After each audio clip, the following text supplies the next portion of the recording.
Does it for us at noon. The news continues on Chicago Live. Fox Local, hope to see you back here at 4. Be safe, be kind, and be well. Next stop, Share.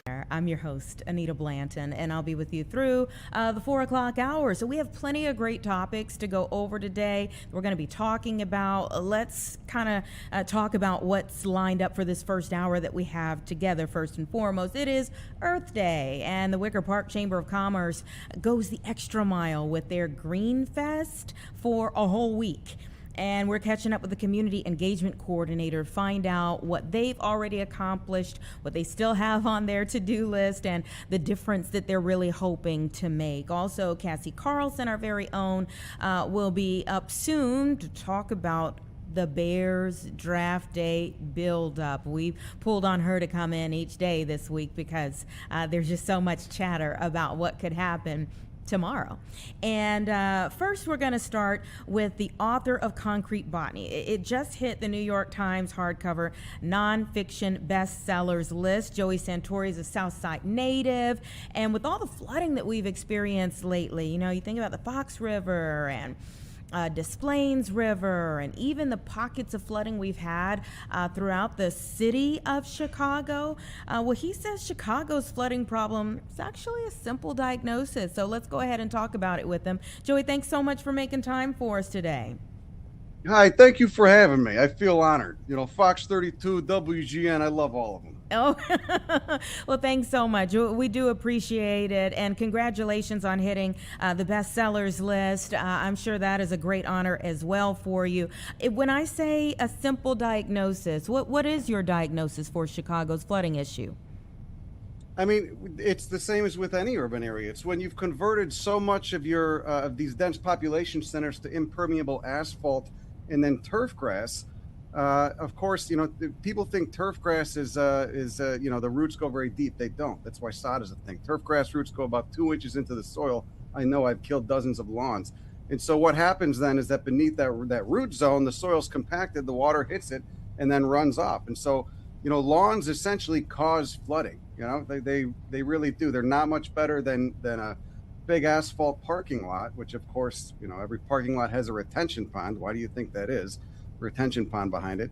And so the water hits it and runs off, you know, versus the native prairies that existed in Chicago for tens of thousands of years, minus a brief interlude when the glaciers came down. The prairie roots always go deep. And when the roots go deep, they break up the soil. They allow water to infiltrate, much like a dry sponge. You know, I always use the comparison. Prairie soils are like a dry sponge, and, you know, lawn soils are like a brick. The water just hits it and runs off. Like a brick. Tell me how you got into botany.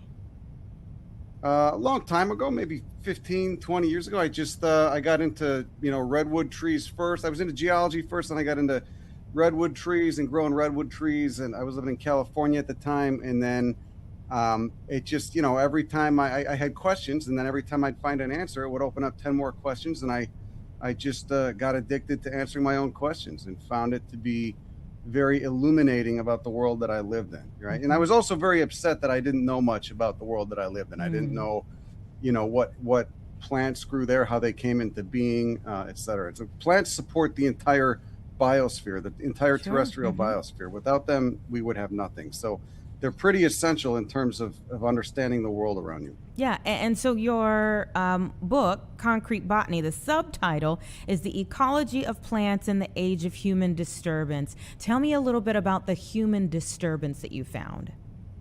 Well, Chicago is a great example of that. And Chicago is actually, there's a section in the book about Chicago. You know, when I was a little kid, when I was a teenager, I would be, you know, climbing around railroad tracks, trespassing, doing the fun things that teenagers do, a little bit of graffiti here and there.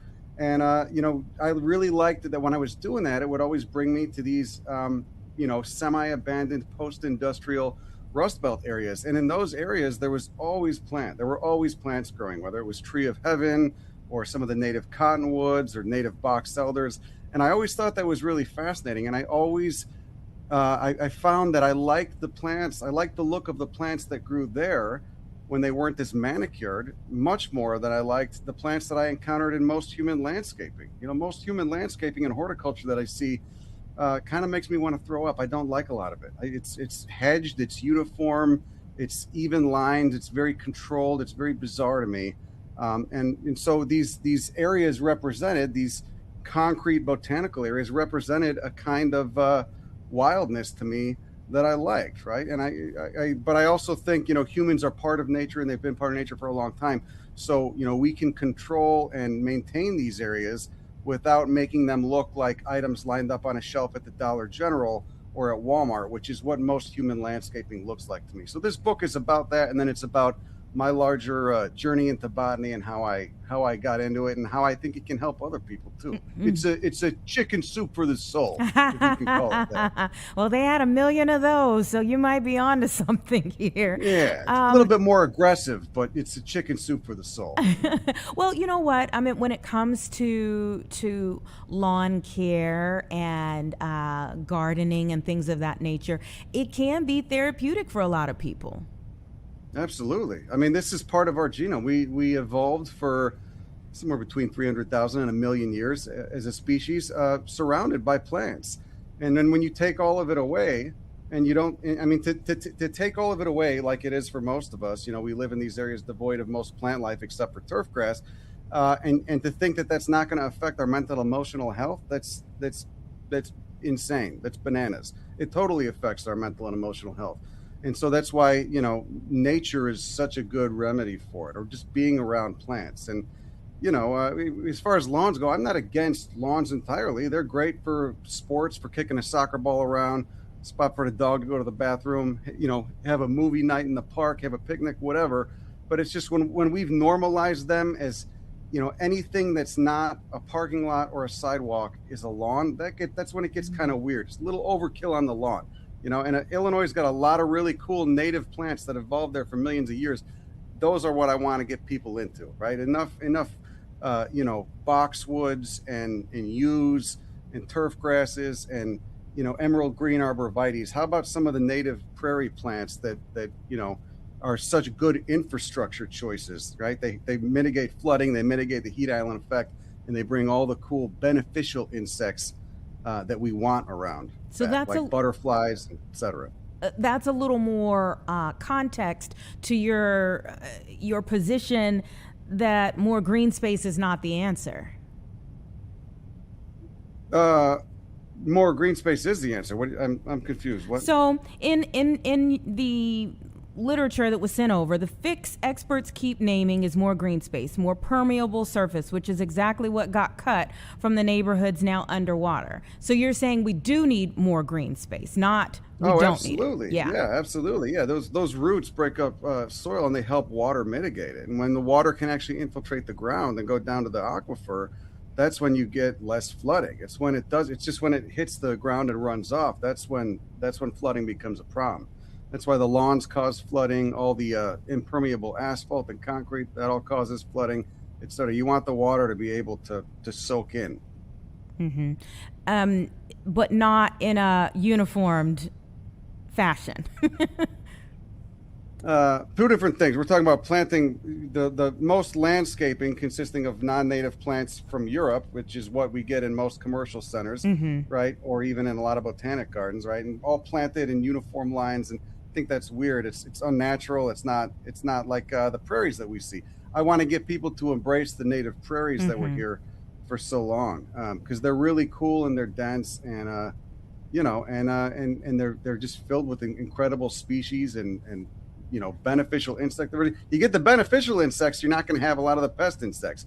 Okay, like you always get more mosquitoes where there's human development than you do out in wildlands, right? I was in the Amazon rainforest 3 months ago. There were almost no mosquitoes there. You know why? Because all the frogs and all the other insects that eat them were there as well. When you remove those and you destroy the biosphere, the mosquitoes are going to show up regardless, and they're not going to have any checks and balances. So books just about plants as infrastructure and the benefits that we get from having those plants around and learning how to maintain them. Have you seen any beneficial efforts happening in the city like that you've seen and you're saying like, oh, we're going that you could point to it and say that is something that I would okay? Yeah, Chicago's doing a really good job, actually. You know, you go to the Lurie Garden right outside the Art Institute. That's mostly native prairie plants. You know, step outside the Field Museum. There's 5 foot tall hedges of prairie plants with paths cut into them. The Shed Aquarium. There's a lot of native. There's a great native plant movement in Chicago, and I prefer to see those than just the fields of ornamental tulips looking like products lined up on a shelf at the Walgreens. And why do you think the West and South Side neighborhoods have been hit hardest and are paying the price here? By the floods? Probably because, again, a lot of concrete, few street trees, and there's just not a lot of roots to break up the soil. But I mean, a lot of it is the concrete, right? We need concrete, we need asphalt to get around, but there's got to be a way to design it properly so that water can infiltrate. Yeah, this is really interesting. And where can we find your book? You could get it on Amazon. You can get it at Barnes and Noble, or my preference, your local independent bookstore. And I see that you'll be coming to Chicago very soon, back home. Yeah, I should be there in June for a week or two, and then we're also doing a book tour throughout the southwest part of the country. But I'll be in Chicago in June, and then I normally come by around September too, because fall in Chicago is so wonderful. It really is, yeah. What are some of the most frequent questions that you get from people along your tours? I get that a lot. How'd you get into botany? How can I learn to get into botany? For that, I always tell, or just to get into plants, just what local plants are native to where I live. I always like the native plants because they were literally built by the land that you live on over millions of years. They evolved there. I always tell people, check out the app iNaturalist. There's a website as well. That's really good. You can take pictures of things, upload them. The AI in the app will give you suggestions as to what you might be looking at, help you with identification, and then you can keep a log of everything that you've seen. So if you forget the names, you can reference them. So it's a really helpful app. You can also see what people have observed around your neighborhood, your area, whatever. It's a great community science tool. Well, thanks for putting us on to that. And we will see you soon here in Chicago, sir. Yes, thank you. Thank you for having me. I'll be sure to be stress eating at Rico Benny's in the South Side. Okay, take care. It's just about 1:13, everyone. Really interesting conversation there is the way that he looks at things and the fact that he just took something that he was really interested in himself and has been able to do so many other things with it. It's intriguing for sure. That book, again, Concrete Botany, The Ecology of Plants in the Age of Human Disturbance. Let's take a quick 2-minute break. We'll be back to move forward with our conversations, and the one and only Cassie Carlson just stepped in.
All right, welcome back, everyone. Look at my twin here. Got the memo. Cassie Carlson in the house. And it's 1:15 right now. Cassie, we're going to talk about the Bears draft in a moment, but let's just take a look at the room where it may happen.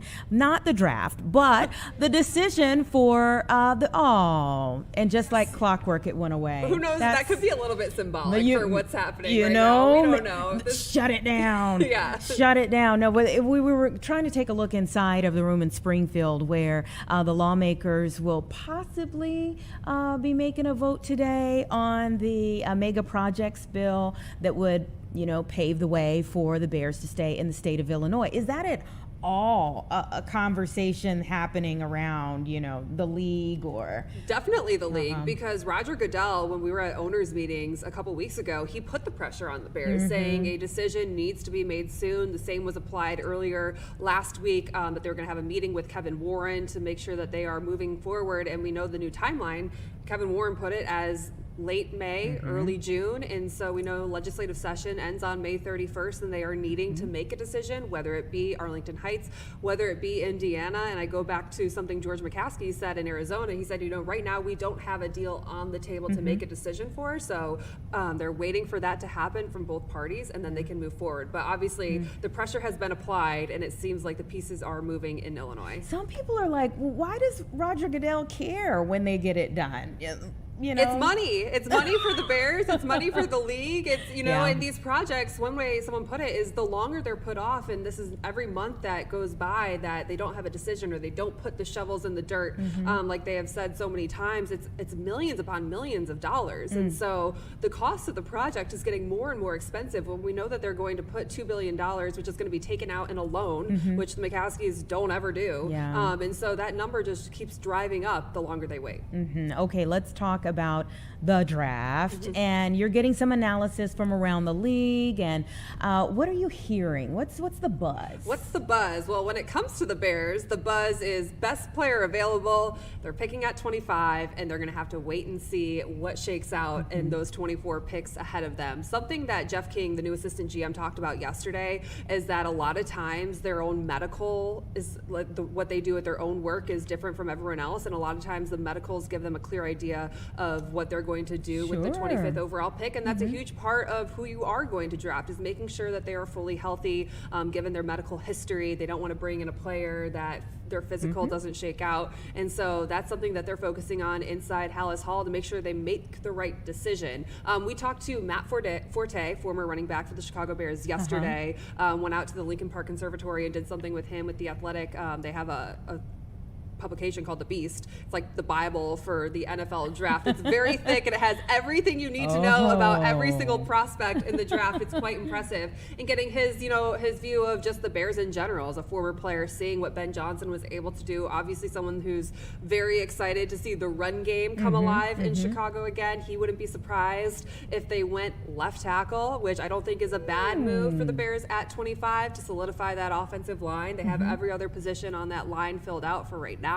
Maybe they want to find a premium position at left tackle, protect Caleb Williams' blindside for the next 10 to 15 years, and there could be a run of offensive tackles in the first round at some point. A name that he pointed out, who I don't believe is going to be available, is Ruben Bain Jr. out of Miami. He's probably going to be off the board already, but obviously an electric player out of Miami. Now, another player out of Miami that is intriguing to some people is Akeem Messidor. 12 and a half sacks last season, but he's 25 years old and had some foot surgery. So you have age, which is higher, you have injury history, but one thing that Jeff King talked about is with age, because you talk about age and the fact that 25 is old. It's not old, Anita. Old in an NFL from a rookie standpoint at that. Because by the time they reach their second contract, they're nearing 30 years old. But NIL is reshaping how front offices are having to look at age, because players are making so much money in college that they're electing to stay in college longer. It's so wild. And so it's interesting to learn how they're starting to think about how age might come into play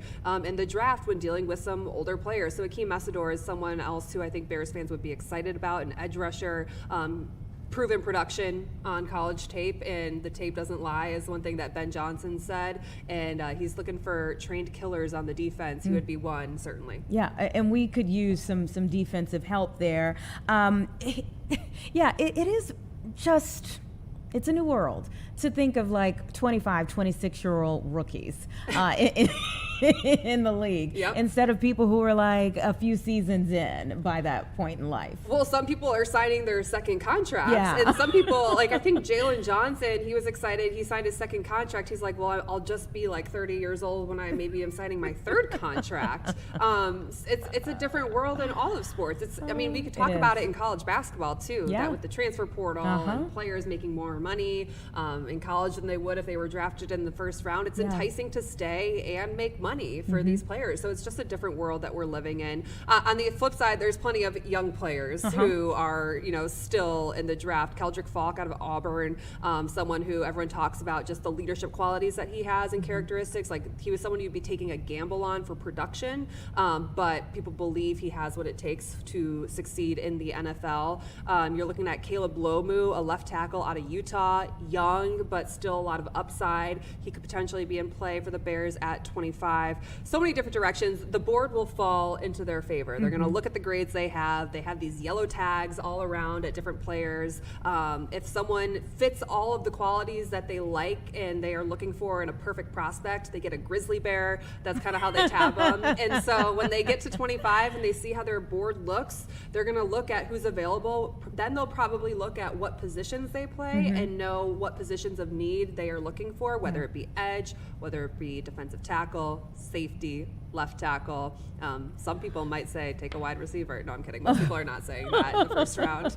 They have enough. Yeah. But there's so many directions they can go. That's the fun part about this year. No, it's not the top 10 pick, but it's like take your pick of what could be going on at 25. Well, and it's not a top 10 pick because we had a great season last year. Yeah, sure, fell short of like the ultimate goal, but a great season, a lot of progress out there. And so even the mentality, I think, for the young players who could possibly end up with the Bears is drastically different than we've seen in the last several drafts where they were like, I don't want to go to the Bears. And now you'd be like, hey, like, sign me up. Well, I think we talked about that in free agency, too. Just the draw that Caleb Williams is alone to have a quarterback and a franchise quarterback at that everyone saw all those magic plays, the comeback wins put on display on a national stage. They want to be part of that. I remember going down to the Combine and talking to some national writers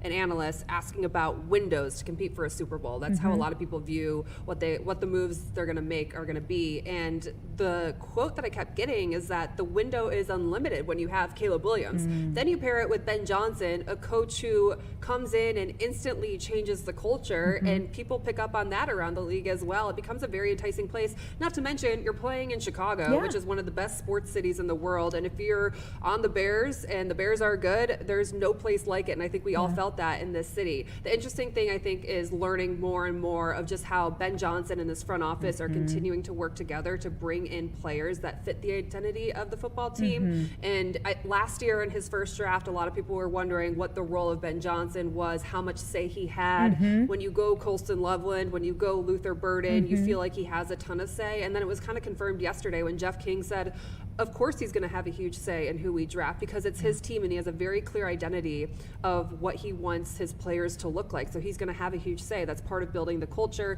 building the team is what fits a Ben Johnson team. And so he's going to have a heavy say in the direction they go. And I think, you want to be positive about where we could go, but also I've appreciated the fact that they are very realistic about the fact that just because we had this magical season last year, there's a whole lot of work to go into matching that or exceeding that. Well, and I don't think you're going to have 7 comeback wins in the fourth quarter. I know people they think the magic is the heart attack Bears, the cardiac Bears. I don't know that you even want to count on that being a thing. Yes, it's nice to have in your back pocket if you need it, but you're trying to put teams away earlier on. I think that's something that you have to account for. And the locker room already looks a lot different because DJ Moore's no longer in there, Drew Dahlman's no longer in there, no Kevin Byard, Jaquan Brisker, Nashawn Wright, Jermaine Edmonds. Like, there are a lot of guys who have played prominent roles on that team that are not on it anymore, and you have to fill those positions, and so they're going to have to go out and find them. Of course, they made moves in free agency, and I think they were very strategic in wanting to bring in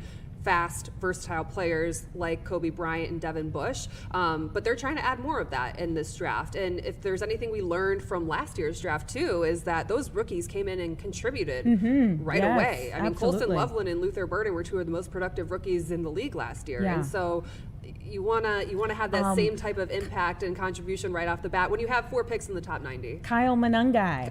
And that was a crazy narrative too, because he was a 7th round pick, and everyone's like, wait, the Bears should be taking a running back in a 3rd, 4th round, and they waited all the way to the 7th round. And I remember heading into training camp, people were like, is Kyle Monangai going to make this roster? And look what he was able to do. And that's what but that's also a credit to Ben Johnson of wanting to build up the offensive line, which they did in free agency last year. A good offensive line means a good run game. And so, I think they have a clear vision of what they want and what a Bear looks like in their eyes as they start to bring in these new players. So I think that makes Bears fans feel confident in whatever direction they go, whether it be offense or defense. Okay, what does tomorrow look like for you all's coverage for your day? What does it entail? Anita, I was so excited for the draft. I don't know if I thought it was Thursday or what, but I am supposed to be on Good Day Chicago tomorrow morning at 7:40. Are you rethinking that now? No. I set up for it this morning.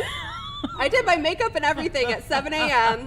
That's excitement, I was sitting at my kitchen table, and I'm like, I had never received a Zoom link. They still would have taken you. And I logged into my email. I'm like, oh, they want me Thursday and Friday, and today's Wednesday. Nice. So one more sleep. So I'm very excited. I'll be on Good Day Chicago tomorrow morning at 7:40. I'll be back here tomorrow, I believe, 1:15, same time. And then we have Bears Draft Live from 6 to 7. It's a mega hour of getting you ready for the NFL Draft. I'm going to be in studio with our analyst, Anthony Herron. Tina Wynn is going to be up at Hallis Hall. Brett Bugansky gets to go to Soldier Field to do all the fan activation and partying on the field.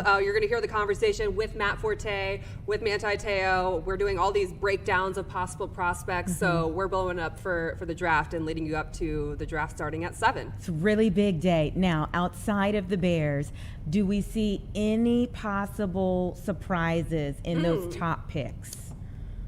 I think people are looking to see where Jeremiah Love, the running back out of Notre Dame, goes. When I talked to Manti Te'o today, who's a former Notre Dame player, he said he doesn't think he's going to drop past 5 when it comes to the running back. Taking a running back in the top 10 used to be like, no, you would never do that. And then I think after you see the impact running backs have had with Saquon Barkley, Derrick Henry, look at Jahmyr Gibbs in Detroit. Like, if you can find a really good running back, like, obviously it impacts a team. Some reports that maybe he goes to Arizona at 3. Others would be to the Titans at 4, although the Titans have plenty of other needs they could probably address, but most people think he won't drop past 5. And then I think the other thing that's going to be exciting is if there are a ton of trades in the first round and who elects to trade up, who elects to trade back. The Bears have said they'll be agile, ready to do either or, and that that obviously gets you thinking, like, is there a player they're willing to jump up with, or do they feel like their draft board and the way it falls, like maybe they trade out of the first round? And they feel like those players, like a Caden McDonald, the defensive tackle out of Ohio State, like there's some reports that no defensive tackles will be taken in the first round. Maybe they feel like they can trade back, get him in the second round, and get some more picks. And on a final note, of course, we know there are going to be so many people from this area, more specifically Indiana. We were talking about magical seasons for the Bears. Indiana definitely had one as well, and everyone's looking at Fernando. He's going to be at home in Miami. He's not going to Pittsburgh for the draft, and he is awaiting. I don't know what the Vegas area code is, or 702. Is it? I think so. Well, he's going to get a call from a 702 number pretty early on, and he'll be picking it up, and he'll be a Las Vegas Raider. I only remember that because there was like an R&B group in the 90s. I didn't know if you had a lot of friends and connections in Vegas that are calling you up. 702, yeah, I remember them, yeah. Okay, well, yeah, a lot of people are going to be watching for him. For that moment. It's always a cool moment. I mean, we were able to live it a couple years ago with Caleb Williams, and I was there in Detroit. I think they had a record attendance for the crowd downtown Detroit, and I'll never forget him walking across the draft stage. He let out this like giant yell, and it was like, I think everyone's first question to him when he went through like the media rounds after that was like, what were you feeling in that moment? Like, what did that yell symbolize? And the draft changes lives. That's the cool part about it, is these kids have worked so long and hard to get to just this point to be considered one of the best. And it's really just the start of their life that is going to happen tomorrow. And then it's also like, some people might be there, like Ty Simpson, a quarterback, is going to be in attendance in Pittsburgh, and some people think he'll go in the first round. Some people think he might not go until the second round. So much nerves. Yeah, you got to be. Will Levis was that guy a couple of years ago where he was sitting in the green room and didn't hear his name called and turned into a meme. It's tough. So, it's tough. Yeah, it's tough. But they've worked for it. They've worked for it. They all deserve it, and it's a really cool night to see all the reaction. Dreams coming true. Yes. Thank you so much for coming up here to talk with us about it. 7:20 in the morning. We will see you. 7:40. 40. I get 20 Okay. extra minutes I of don't. sleep. Okay. All right. I'm sure you'll have your makeup done by 7:20.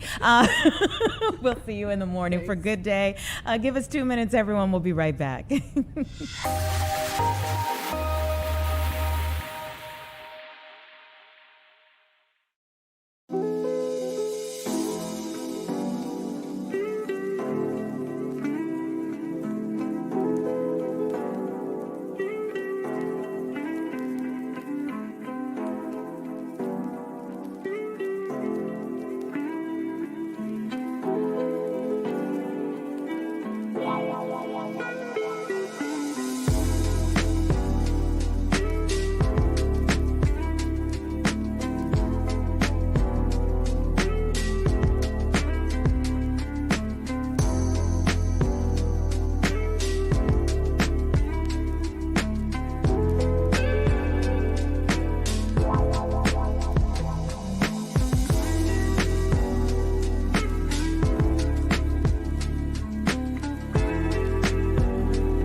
$1:33 right now. What's better than Earth Day? A celebration of Earth Week. And they have really taken this to new heights, new levels in Wicker Park. The Chamber of Commerce has been hosting this Green Fest. And we have Luke Scaletta, who is the Special Service Area 33 Community Engagement Coordinator. Thank you so much for being here on the show. Hey, thank you so much for having me. Absolutely. Tell me a little bit about what Earth Week is like in Wicker Park. Yeah, so we've had so much programming going on this year. As you mentioned, we had our Green Fest on April 11th. That was like a huge park cleanup effort, and we invited a bunch of sustainable vendors to come out, talk about their services, and just kind of educate people on what they can do to be a little bit greener. And then today, we've got a really exciting event going on at Park 567. It's one of those entrances to the 606 trail, and we recently just installed a bike fix-it station there, where going forward, cyclists and commuters, anyone who travels by two wheels, can do a little bit of work on their bikes to make sure that they're all taken care of and ready to go. And we'll also be out there tabling today with free bike checkups from Westtown Bikes. And we'll be handing out free bike gear like lights, leg bands, liquid hydration packets, things like that. Oh, I absolutely love it. You know, when you're out cycling, just speaking from my cycling days that are over, but but you know, when you're out there, it's best. It's great when you have like a cycling partner who might be able to carry some of the gear in case something does go wrong. But you just never know when something's going to happen. I mean, you could go over a rock and there goes your wheel, or anything could happen.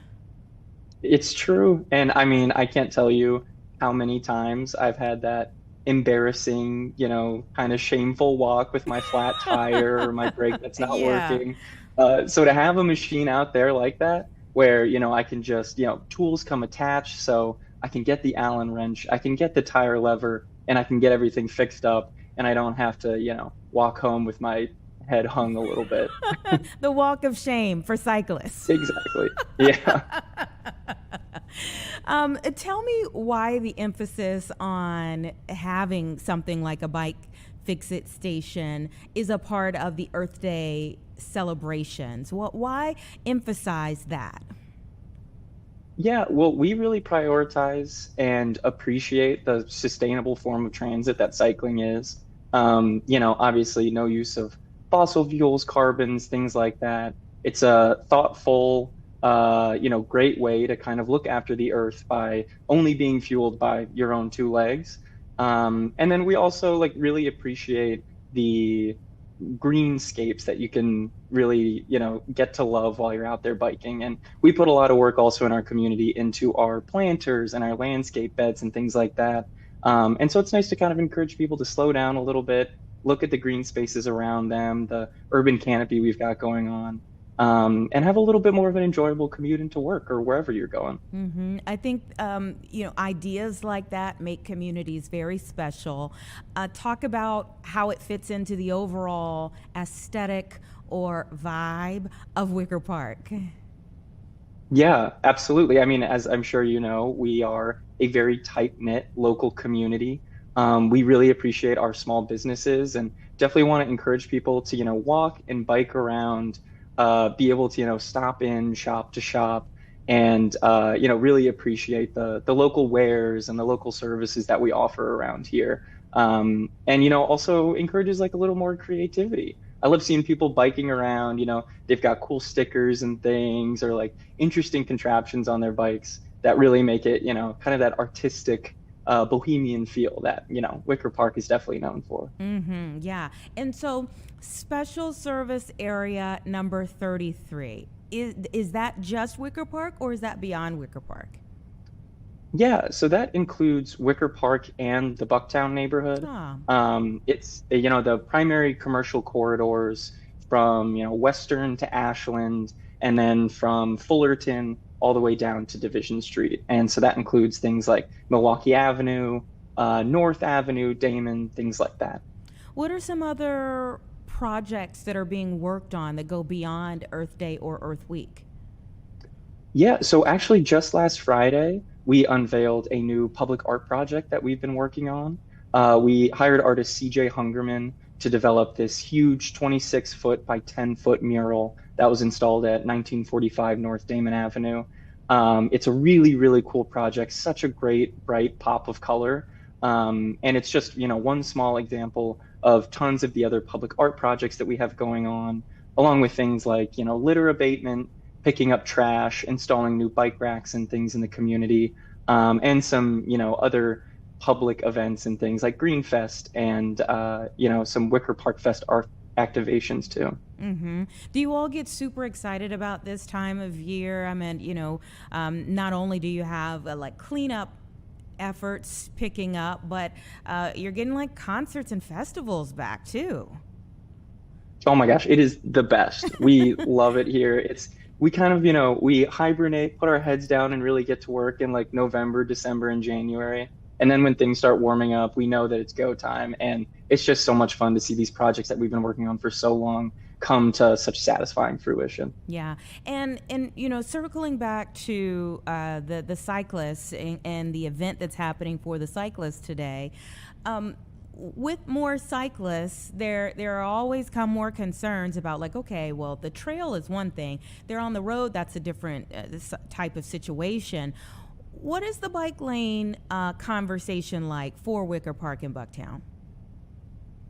Yeah, so we've recently, there have been some recent installations of some protected bike lanes along Milwaukee Avenue that offer a little bit of a buffer from the rest of the street. And, I do know that there's, efforts along the city to really, cut down all bike injuries and accidents to zero. So, we're along with those conversations with places like CDOT, and with our local aldermen.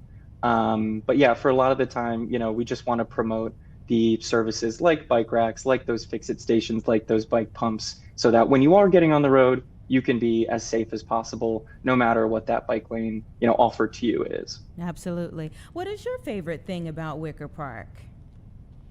That's a great question. I think it's got to be the robust art scene down here. I really, really love it. And I work closely with a lot of these artists, particularly for our event called First Fridays. It's the first Friday of every month. A lot of our art galleries stay open late, offer, cool exhibitions or activities for people. And I've just had so many wonderful conversations with the artists that make Wicker Park so special. And yeah, I hold it really dear to my heart. I love that. And have the First Fridays started back up yet? They have, yeah. They will be the first Friday of every month, even in the colder months, December, January. I was out there passing out papers. But yeah, come the spring and summer, it's so much fun. I definitely recommend it. Especially, we've got some great activations at the famous Flatiron Arts Building that, yeah, cannot recommend enough. Okay. All right. Well, we have some new things to check out. Thank you so much for coming on the show today on Earth Day and telling us a little bit about the many special things that are happening in Wicker Park and even in Bucktown. And if people, want the bike checkups, if they want to go over to the bike fix-it station, that's all free, correct? Yeah, it's totally free from 4 to 6 p.m. today at, like I said, Park 567, right in between the 606 Trail entrance and Ipsento Coffee. And come on out there. I'll be out there handing out bike bells and bike lights, and I'd love to say hi. Wonderful. Thank you so much. Enjoy the rest of your evening, especially the time with the community this evening. Awesome. Thank you so much for having me. Take care. It's 1:42, everyone. I just love when, communities come together and just spend a little time and just let everyone know that everyone's welcome and kind of checking on each other. A bike fix-it station can turn into a place where people have great conversations, maybe meet some new people. Obviously, you're getting in some exercise there and thinking about not just, keeping your area, your neighborhood clean, but also, again, making sure that everyone feels like, there's great stuff happening around you. So wonderful to be able to speak with Luke. Let's take 2 minutes. We'll be right back, and I'll kind of get you up to date with some of the things that are trending on our website right now.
welcome back, everyone. 1:46 right now. Let me take you through a few of the stories that are trending on our website in case you want to check them out as well.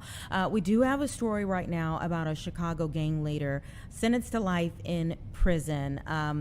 He's been sentenced in this federal racketeering case or a RICO case. A lot of people have heard RICO cases, but this is one that just was decided. Prosecutors say he was responsible for multiple murders and decades of violence, particularly on the west side of Chicago. So you think of the issues that we see on the west side of Chicago. This is a part of trying to rid the west side of Chicago of some of the things that have plagued it for quite some time.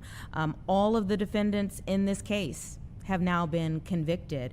This was the leader of Chicago's Four Corner Hustlers gang that we're talking about here. The prosecutors allege this was a violent criminal enterprise for many, many years. The man's name, who was just convicted to life in prison as a part of, again, several people who were all convicted. His name was Labar Span, 47 years old.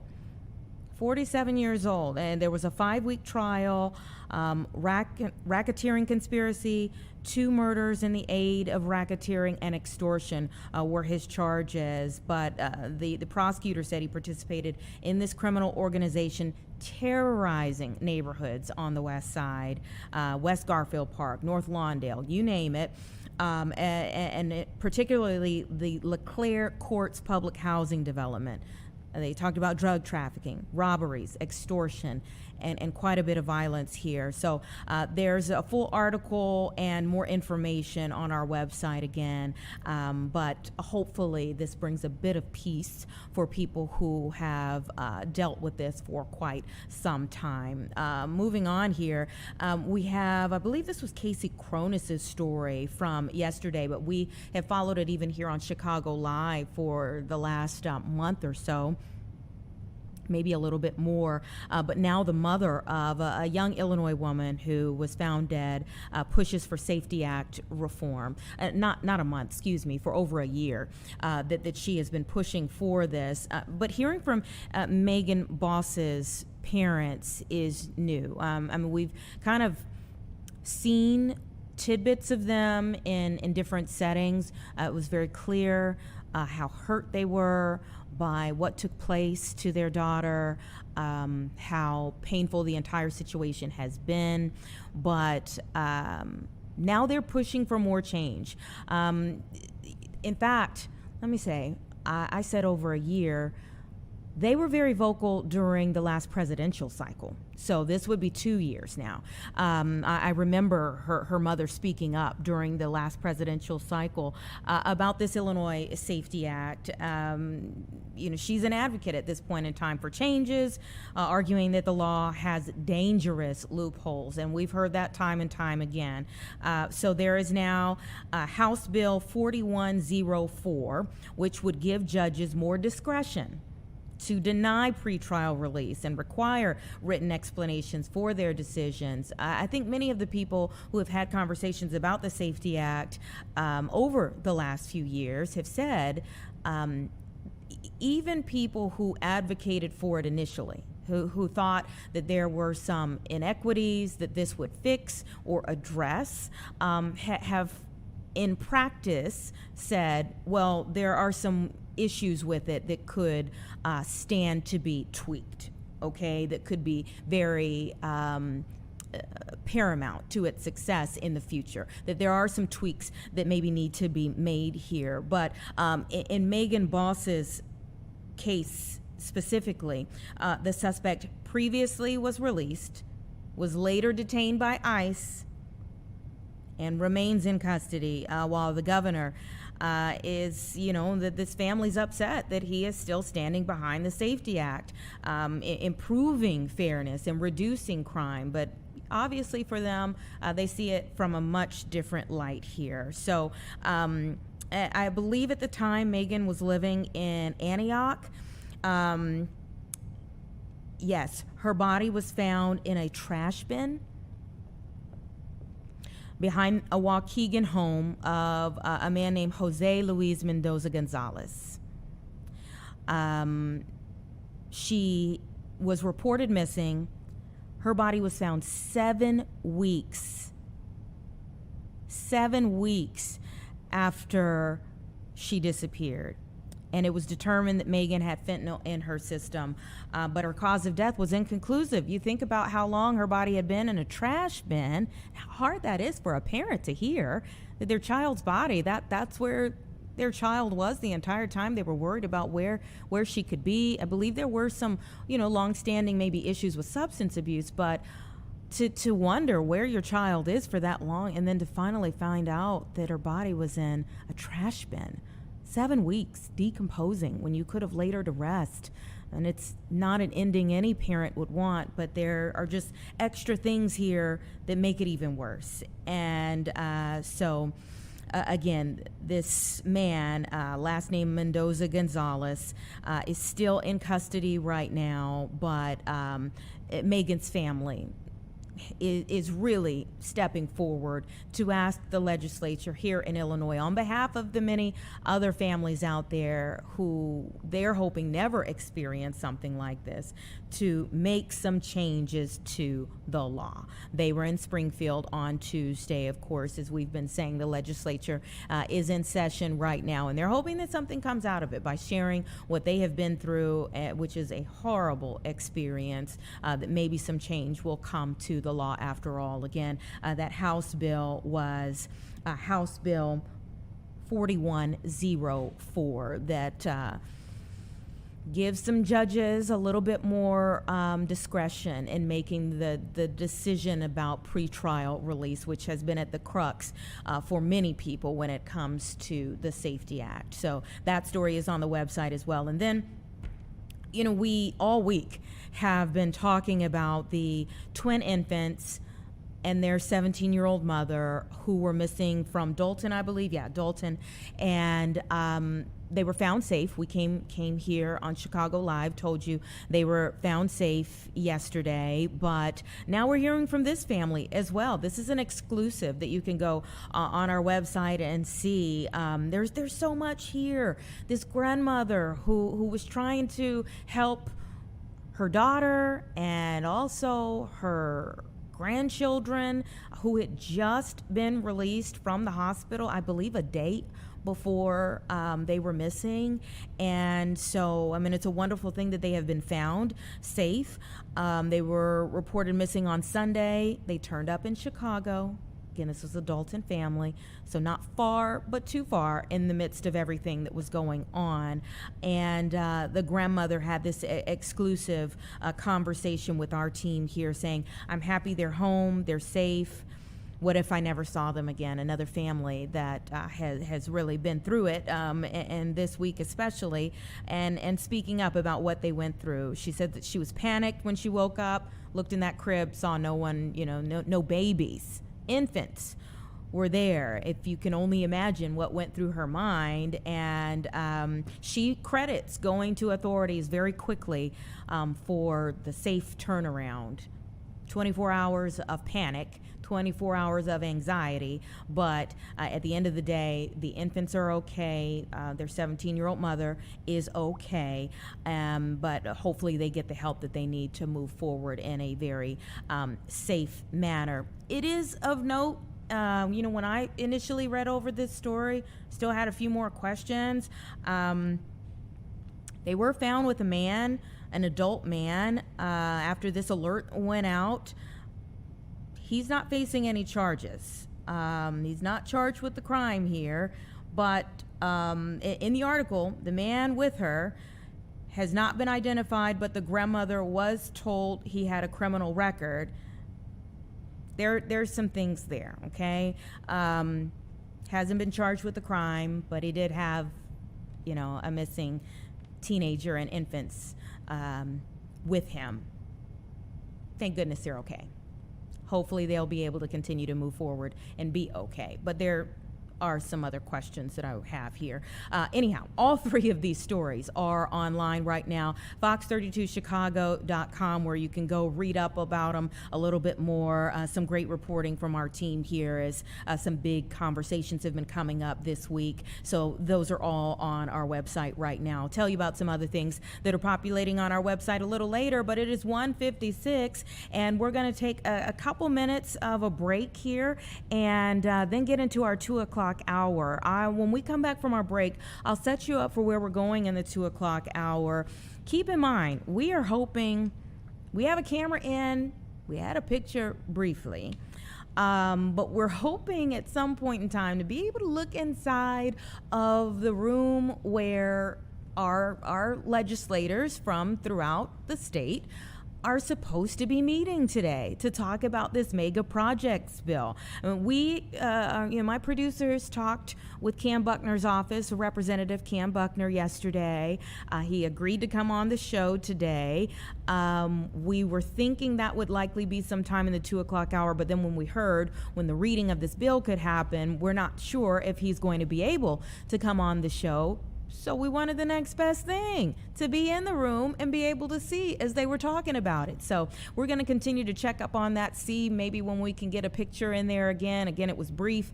We got like just a little indicator of an empty room at the time, but it was ahead of schedule. So maybe we get the picture back and we'll be able to bring it to you hopefully very soon, so we can just listen in. Let's take a 2-minute break. We'll be back for the 2 o'clock hour.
Hey, welcome back, everyone. 2 o'clock right now in our second hour here on Chicago Live. Plenty more conversations to come. Let's kind of talk about a few things that are on the way. We do anticipate, before we get into our 3 o'clock hour, sometime within this hour, that we may have a picture of Mayor Brandon Johnson out at an Earth Day event. It's taking place at Carver Military Academy High School. And so we may get a picture of that. Not quite sure if that's going to come through, but if we are, we'll take you there live just as soon as he is there. We're also going to have a conversation about one very controversial piece of policy that has been argued here in the state. And we're talking about the millionaire tax. We have Austin Berg from the Illinois Policy who's going to be joining us. This millionaire tax would hike a rate 61% on about 22,000 Illinois small businesses. So he's really looking at it from the perspective, or they, the Illinois Policy Institute, really looking at it from the perspective of what this would do, this bill would do to small businesses in our area that have been hit pretty hard by some other pieces of legislation that have gone through recently. We also anticipate a conversation about a DEA drug Takeback program that should be happening this weekend on Saturday. That's going to be happening. On Saturday is the National Prescription Drug Takeback Day. And so obviously, I mean, it's happening nationally. It's happening here in Chicago. And we're going to speak with the Public Information Officer for the DEA Chicago Field Division shortly. We're also waiting any moment to hear from Sheriff Tom Dart. There is a graduation for new crisis response certifications for their therapy canine teams. I mean, you know, we often think about first responders rushing to help those of us in the community, but maybe we don't talk as much about the help that first responders need to process a lot of the things that they see when they are trying to help people in need in emergency situations day in and day out. So they're recognizing their first class of therapy canine teams who have now completed this new certification program. And just as soon as Sheriff Tom Dart joins the line, we will bring him into the chat as well and talk a little bit more about what they are doing for the detectives, the officers of today, and for many years to come.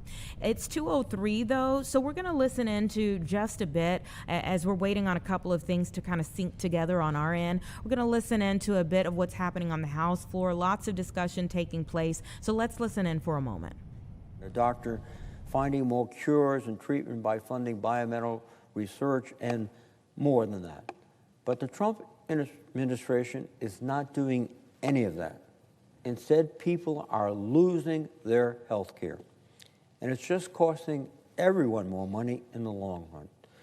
When people get sick and don't have health insurance, they will end up eventually in the emergency room with a much more serious case, and indeed a much more costly case, which is more expensive than these premiums that we were helping people afford. And those costs, the cost of the uninsured going to the emergency rooms, the cost of the problems contemplated with the failure to have health insurance, they'll be passed on to everyone. They'll drive up the health costs for businesses, families, states, and the federal government. And we're seeing that already, not just in Rhode Island, but across the country. Because of the anticipated loss of Medicaid funds, Blue Cross and the other insurance companies are already raising their premiums for private health care insurance. And that'll go up and up and up so that no one is escaping these cuts. It's just not a few poor people, it is everyone. Now, we have to do much, much more. These health care cuts are not making people healthier. They're not cost effective. They're just a way to pay for tax cuts, in summary.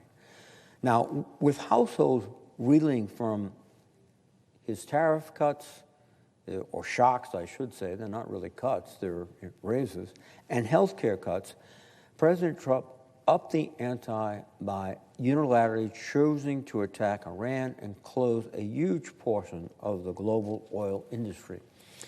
Any economist could have predicted what came next when you shut down 20% of the world's oil.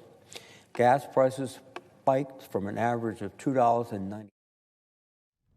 All right, we were listening in there to just a bit of, growing conversation about affordability in our country, whether that's healthcare, gas prices, or so many other things there. As they're continuing on the House floor, I believe this graduation ceremony is now beginning. There's Sheriff Tom Dart, so let's listen in.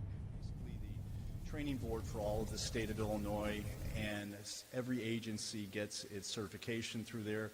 And that is the significance of our partnership here, is that this will now be able to go statewide. So what we're talking about taking statewide is a therapy dog program that we've been doing now since 2018. We've been doing it for 3 years on the therapy side, the actual dog program since 2018. At the heart of this was a program that we developed here where we were taking dogs that were otherwise going to be euthanized from shelters all around the county and actually outside of our county, bring them in here, and then we train detainees in how to work on the dog's aggression and work on other issues with the dog so that we can adopt the dog out. So that we started in 2018. What we did is we pivoted about 3 years ago to take some of the dogs, not all of them, and turn them into therapy dogs. We're the only law enforcement agency in the country that has the certification to do that. There's a law enforcement agency in Florida that we've worked with that has helped us at times as well. We're really it, but we're now in a different level because we have gone into the therapy dog portion of it. It's amazing. I suggest you take a look at it. Here you have dogs that come to us, as I say, from the worst scenarios possible. So many of the dogs you're going to see here today, they were found abandoned. We can give you the backgrounds in each of them if you're interested. But the reality of them, a handful of them were turned over because an owner could not financially support them anymore. But the majority of them were all abandoned. So many of them were found just wandering in lots. Many of them had been obviously out and abandoned for quite some time. One of the dogs in particular was Trooper. Trooper was found chained to a pole pretty much in the middle of nowhere. If someone hadn't come across him, he would have died of starvation. So these dogs run that gamut. They're brought here, they're given another chance at life. And we have been really, really successful in not just working with the dogs, but then getting them adopted out. The program is very, very thoughtful. It has people that are interested in adoption. They come in, they get to meet the dog, they get to take the dog home, see if it works with the family. Then we work with them to make sure it's a good fit. And in doing that, we're just about at 200 dogs now that we have adopted out since we've started the program. The second component I reference is the therapy dog part, which we started about 3 years ago. We felt pretty confident that based on the dogs that we have, the handlers we have, the training that we had, we could take some of these dogs and take them in even to a different level where that they were now going to be utilized by many different agencies to help on a range of things. The majority of the agencies that we have been giving these dogs to, we give them to them for nothing, are law enforcement agencies. Law enforcement agencies from all around the state. We already have a couple from Southern Illinois, and with the work with Keith, we're going to be able to expand this even further. What they do when they get the dogs, yes, they can help on particular cases where you have a victim of a crime who's been traumatized. The therapy dog is amazing. It can work with law enforcement officers who's gone through trauma. That can help as well. But the other component is all these different agencies will have the ability, which we'll strongly suggest, to utilize these dogs to go to your local hospitals with the dog. We do that already ourselves.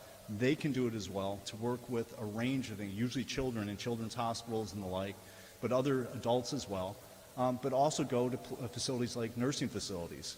I personally have seen when a therapy dog comes to a nursing facility, it changes the entire dynamic. And so those are things where we're suggesting strongly to all the people who take these dogs to utilize them in that fashion as well.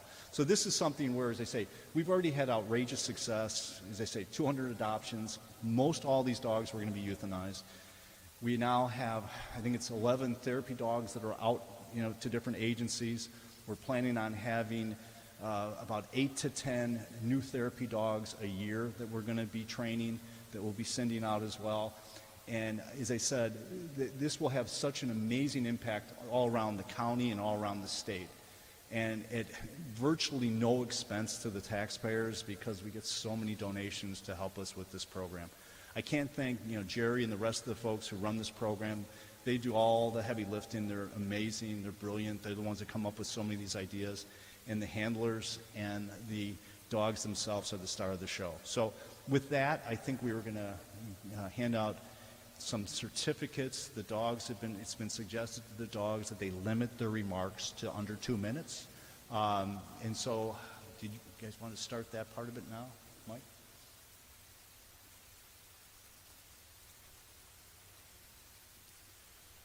Can I have a Cook County Sheriff's Office Director Jerry Roman and K-9 Zilli?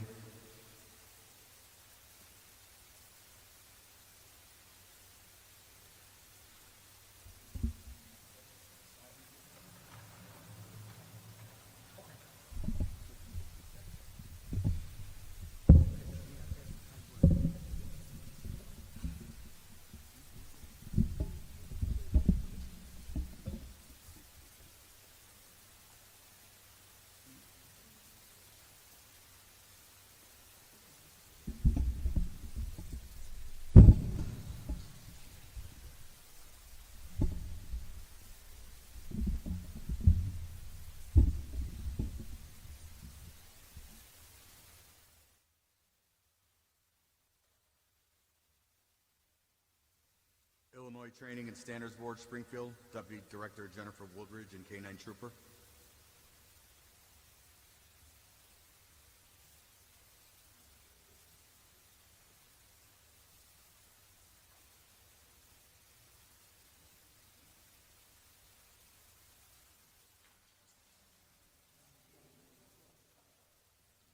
Southern Illinois University, Edwardsville Police Department, Lorenzo Curtis, Schwarzkopf and K-9 Chase.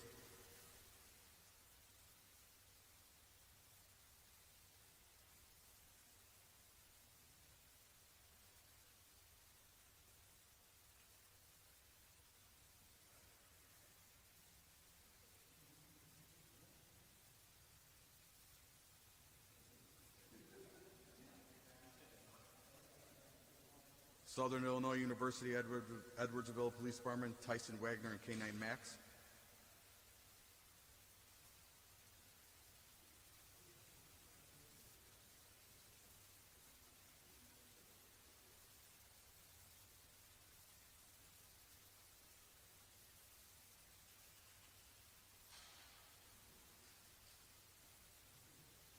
Kendall County Sheriff's Office, Stuart Bloom and K-9 Snow.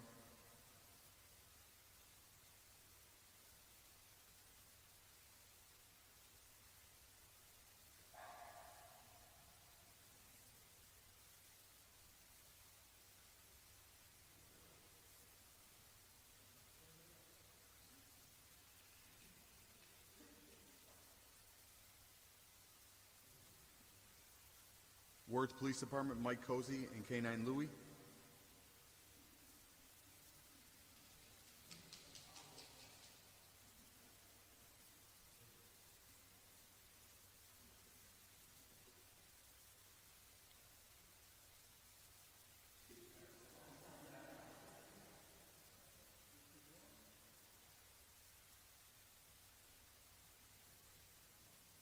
Orland Park Police Department, Gordon Przlicki and K-9 Holly.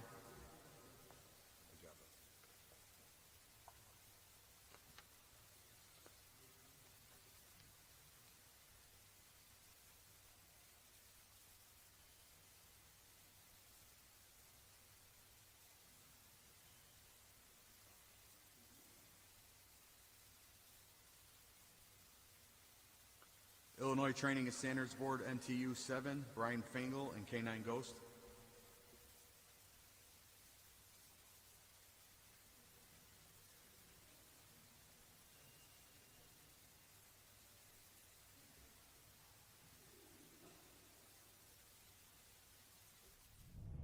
Well, how cute is that? Oh my goodness. We have been over here oohing and awing over these new therapy dogs. Cook County's first class of therapy canine teams. Sheriff Dart was talking about their program that they have had since 2018 that's now kind of morphed into this. This is Tales of Redemption that they started, where they would, oh, look at that dog. They would use dogs that would otherwise end up in shelters, and have folks who are incarcerated but trying to turn their lives around unite it was, really deemed an innovative program here to turn two lives around, right? To turn these individuals who are behind bars and also dogs that may have otherwise ended up in rough situations. Oh, rough situations. I didn't mean that. But he says they're hoping to take this statewide. 2018 is when they started the Tales of Redemption, and these dogs that would otherwise be euthanized. But 2023 is when they turned it into a therapy dog program. And he believes that they're either one of one or one of just a very few sheriff's offices in the country that offer this now, these training for therapy dogs for first responders. And you've seen them, all breeds, big and small, like that little one there. We've maybe picked out a few of our favorites here, but the most important thing is that they're going to be of service to our first responders who go through a lot as well to be able to help all of us out. So wonderful again there. Just taking a look inside of this graduation for the new crisis response certification of therapy canine teams here for Cook County. Let's get into our next conversation, and this is about an event happening this weekend that could really help a lot of lives and possibly even save a life, when we really think about the grand scope of prescription drugs being out and about. And so there is a National Prescription Drug Takeback Day that, of course, the DEA Chicago Field Division is taking part in. Luis Augustini is joining us right now. He is the public information officer that we haven't seen in a while. Thanks so much for being back on the show. Hey, it's been a minute. Nice to see you again. Absolutely. All right. So tell us about Saturday. So Saturday is the 30th iteration of the DEA's National Prescription Drug Takeback Day. So we've been doing this since 2010, twice a year. It's an opportunity for everybody to come out. We all have medication in our bathrooms and our medicine cabinets that we haven't used, no longer have any use for, from whether it's a dental surgery or any kind of other treatment to treat legitimate conditions. It's a chance for the public to come out and properly dispose of these medications because they're very helpful when used appropriately, but in the wrong hands, not secure, or just if they're unneeded and just easy to access, we've seen that it can be the beginning. It can lead to medication misuse and abuse, and as we've seen over the past several years, opioid addiction. So it's a chance for the public to come out and properly and safely dispose of their unneeded medication. Yeah, and obviously we hope that everyone will come out on Saturday. But let's say someone may not be able to get there. What is proper disposal of prescription medication? So improper disposal would be flushing it down the toilet. That can lead to that's tainting our water supply, has environmental impact. There are a lot of facilities, the Chicago Department of Public Health, and I believe CPD as well. They have year-round medication collection sites. So there's an opportunity where really every day is Takeback Day for some of our local law enforcement partners. But again, twice a year, we offer the chance to come out and properly dispose, including a location in Bronzeville, the Northwestern Medicine Outpatient Center. We'll be there along with the folks from Northwestern Medicine from 10 a.m. to 2 p.m. And we'll take pretty much everything except illegal drugs. So please do not bring illegal drugs and sharps, syringes. But we take tablets, liquids, as long as they're properly sealed and the containers are closed, and other forms of medication. And is that just, when we think of getting rid of medication, is that just, okay, it's past its expiration date, which sometimes people leave them in there for quite some time, or is it more than that? Oh, it's medication, that, and also any medication that you no longer have any use for. Again, an example would be if you had a root canal or any other kind of dental procedure where your dentist prescribed you a painkiller, or if you had a knee surgery, or if you gave birth and you were prescribed some kind of pain medication. And if you've overcome your pain situation, no longer have any need for those but they're still lingering. They're still in your medicine cabinet in your bathroom. You no longer have a need for those. You can come out and safely dispose of those. Mm-hmm. Now, you mentioned the rampant, issues with prescription drugs out there. What are you all seeing these days? Well, overall, we're cautiously optimistic. Last year in Cook County alone, we saw about a 66% decrease in opioid overdose deaths. Wow. From the year prior.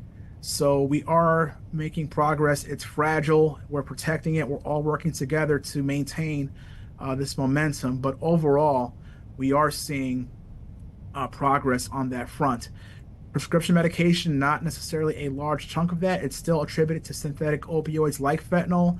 And as we've discussed in the past, we're starting to see non-opioid sedatives, which essentially are animal tranquilizers. We're starting to see more cocktail-like concoctions with medetomidine, xylazine, and these other non-opioid sedatives that are being mixed in with fentanyl and heroin and other drugs. That's the real danger right now that we're trying to go after. That is so scary. I mean, just putting something in your body that you don't even know what it's mixed with.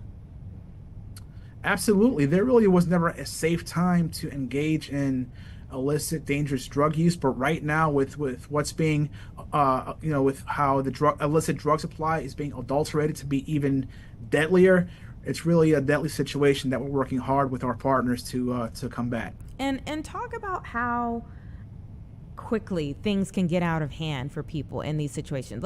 If you live, how quickly things can get out of hand.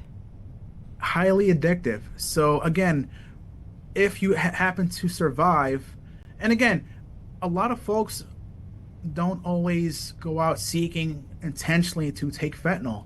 They may be acquiring a prescription pill, or what they think is a prescription pill, like an oxycodone or a Xanax, another form of medication that your doctor would prescribe you. But instead of going to their doctor to get prescribed and then going to their local pharmacy to get it dispensed, they may acquire it through a friend, online or otherwise, and that pill may be a counterfeit pill. And what we're seeing is, thankfully, the amount of lethal fentanyl in those pills have decreased, but we're seeing that just one pill is enough to can be enough to cause a fatal poisoning or fatal overdose reaction. If you happen to survive that, those properties of fentanyl and the other opioids and carfentanil or nitazenes, highly addictive, and one day you just wanted to, find Adderall or find a Xanax or an oxycodone, and now you are suffering from addiction. It's as easy as that, and that wasn't even your intention. You were looking to just get your hands on a pill without having to go to your doctor. Let's get into a few of the other trends. You mentioned in terms of the cocktails that you're seeing, is that disproportionately affecting a certain age group, race, any type of information there? Not necessarily. It's really spread, I wouldn't say an even distribution, but we are, as far as fentanyl and opioid within Chicago and Cook County, historically past several years, it has been older black men. That's what we've seen in Chicago and in Cook County regarding the opioid and fentanyl overdose deaths. But regarding the other properties of xylazine and medetomidine, we aren't. I think we're still sifting through that data to see if there are any trends of who's that impacting disproportionately. But everyone is at risk because they're adulterating the illicit drug supply with these concoctions, and really with no regard for anybody's health or safety. Frightening. I mean, as much as you can tell us, if you can tell us, do we know where this stuff is coming from?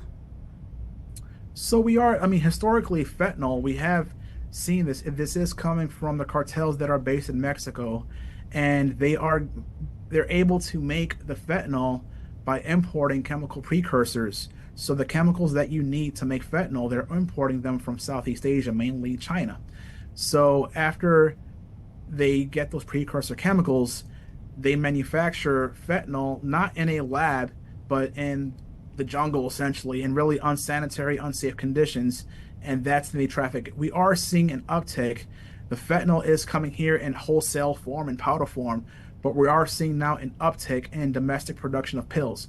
So in plain language, we're starting to see more drug distributors at the street level in our communities pressing pills. So now the fentanyl comes here in powder form, and then the drug dealers and the drug distributors here in Chicago and the surrounding area, they're pressing them into pills and they're distributing them on the street. Louise, that is mind-boggling to me for many reasons, but maybe chief among them, I'm thinking of how many people have to be smart enough, and that's really smart enough, to be able to do something like that, but then so misinformed in life that you would take skills that could make you six figures as a licensed pharmacist and use them on the streets where people could end up dead. Make no mistake, they're motivated by profit. They understand profit margins and revenue and keeping overhead down. So they have that business mindset, and you're absolutely right. In a different life, they could have had a more productive role in society. But they're motivated by greed, without any regard for human life or safety. And it's unfortunate if steered in a different direction or different circumstances, they have that business mindset. They understand how to operate a business, but it's a very deadly, illicit, illegal business that it's our business to go after them and bring them to justice. Yeah, taking powder and making pills. Like, I wouldn't have the first hunch of what to do. I mean, yeah, there's so much to that aspect of the discussion. So what would you attribute the decline to? A variety of factors. We've had this discussion internally with our partners before, and I don't think it would be fair for any one entity to claim credit for sole credit for the decline. Law enforcement, absolutely. DEA, drug enforcement, with our federal partners, with our local partners at Cook County Sheriff's Department, the Chicago Police Department, and even the small municipal law enforcement partners. But then you have to also factor in the education front, public health, the Chicago Department of Public Health doing fantastic work with naloxone distribution at the libraries and the education that they do. Parents who've lost loved ones turning that grief into purpose and making it now their life mission to educate and speaking at the high schools. Legislation. A few years ago, the state of Illinois, they passed mandatory high school education on fentanyl awareness. So before, it was just generic top line, top level, scratching the surface around drug prevention. They dug deeper, and now it's mandatory set amount of hours that and I believe they expanded it from high school now through 6 through 12. It might even be a bit broader than that, but now even the state education system's been involved. So it's really multiple fronts. Naloxone distribution for sure, law enforcement, and education, I would say. Well, we always appreciate having you here. Run us back through the Takeback event this weekend one more time where people need to go. Absolutely. So to find your nearest Takeback Day collection site, deatakeback.com. You can punch in your zip or your address, and you can see even within downtown Chicago, there's over 40 collection sites, including the Jesse Brown VA Center, the Northwestern Medicine Outpatient Center in Bronzeville, and a bunch of even Hammond, Indiana as well. So there's 40 collection sites, deatakeback.com, this Saturday, April 25th from 10 a.m. to 2 p.m. Great seeing you. Thanks for what you do. We'll talk to you again soon, okay? Thank you so much. All right. Take care. It's 2:30, everyone. I believe that White House Press Secretary Caroline Leavitt is speaking outside of the White House. Let's listen in. Did the president's Truth Social posts throughout the day ahead of these negotiations have a negative impact on negotiations? I think look at where we are right now. The president chose to extend the ceasefire because it's Iran who needs to get their acts together. The United States and President Trump have been very clear in our demands and our red lines of what we need to see in the best interest of the American people and our country and our allies from the very beginning. So the short answer to your question is no. Does the White House have an understanding at this point of who inside of Iran will have the final sign-off? The White House and our intelligence community certainly has a good understanding. However, we want to see a unified response and a unified proposal. To the previous question's point, you see a lot of different messaging on social media from many people within the regime, and a lot of that public nonsense is not what we hear from them privately. But again, we want a unified response, and that's what the president is awaiting. Our intelligence community and the president. Does the White House have a response to the DOJ's indictment of the SPLC, as well as the allegations that it was, donated funds were used to actually fund the Perry Patriots and those victims? Yeah, I saw the indictment yesterday. I saw the acting attorney general and FBI director do a press conference on it. It was quite shocking to me to learn of the egregious violations of the law the Southern Poverty Law Center was committing. And I think that's a story that should be on the front page of every newspaper in this country because they've obviously been duping their supporters and the American taxpayers for far too long. It's a criminal organization, clearly, and that's not our DOJ saying that or Todd Blanche saying that. That's a grand jury indictment saying that. Thank you, Caroline.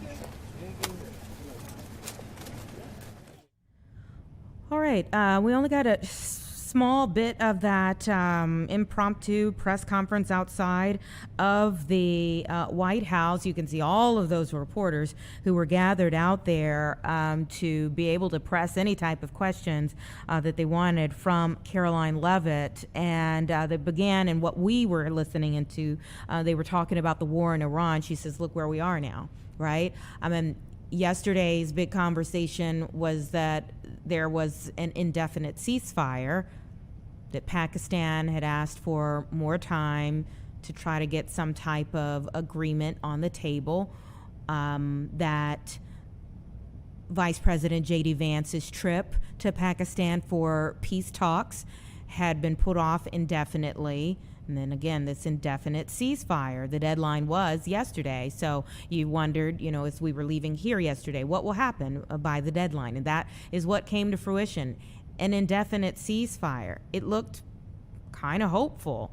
And then first thing this morning, we get the news that several vessels in the Strait of Hormuz, which has been at the center of so much consternation when it comes to the war in Iran, several vessels were fired upon by the Iranian regime. And so she says, look where we are now. They are still wanting and waiting to see, the Trump administration, a unified proposal from the Iranian regime. And there were some questions there as to, well, who is the Iranian regime anymore? I mean, she said it is fractured.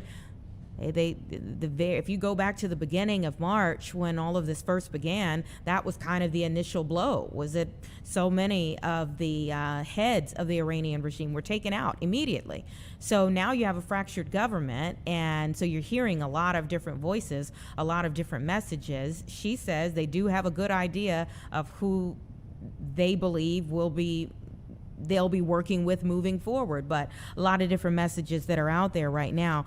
And at the end of what we were listening into there, she took a lot of liberty in speaking to this new lawsuit against the Southern Poverty Law Center. In fact, the Southern Poverty Law Center, which has been a civil rights organization for many years, she says they have duped their supporters for many years. She actually called them a criminal organization.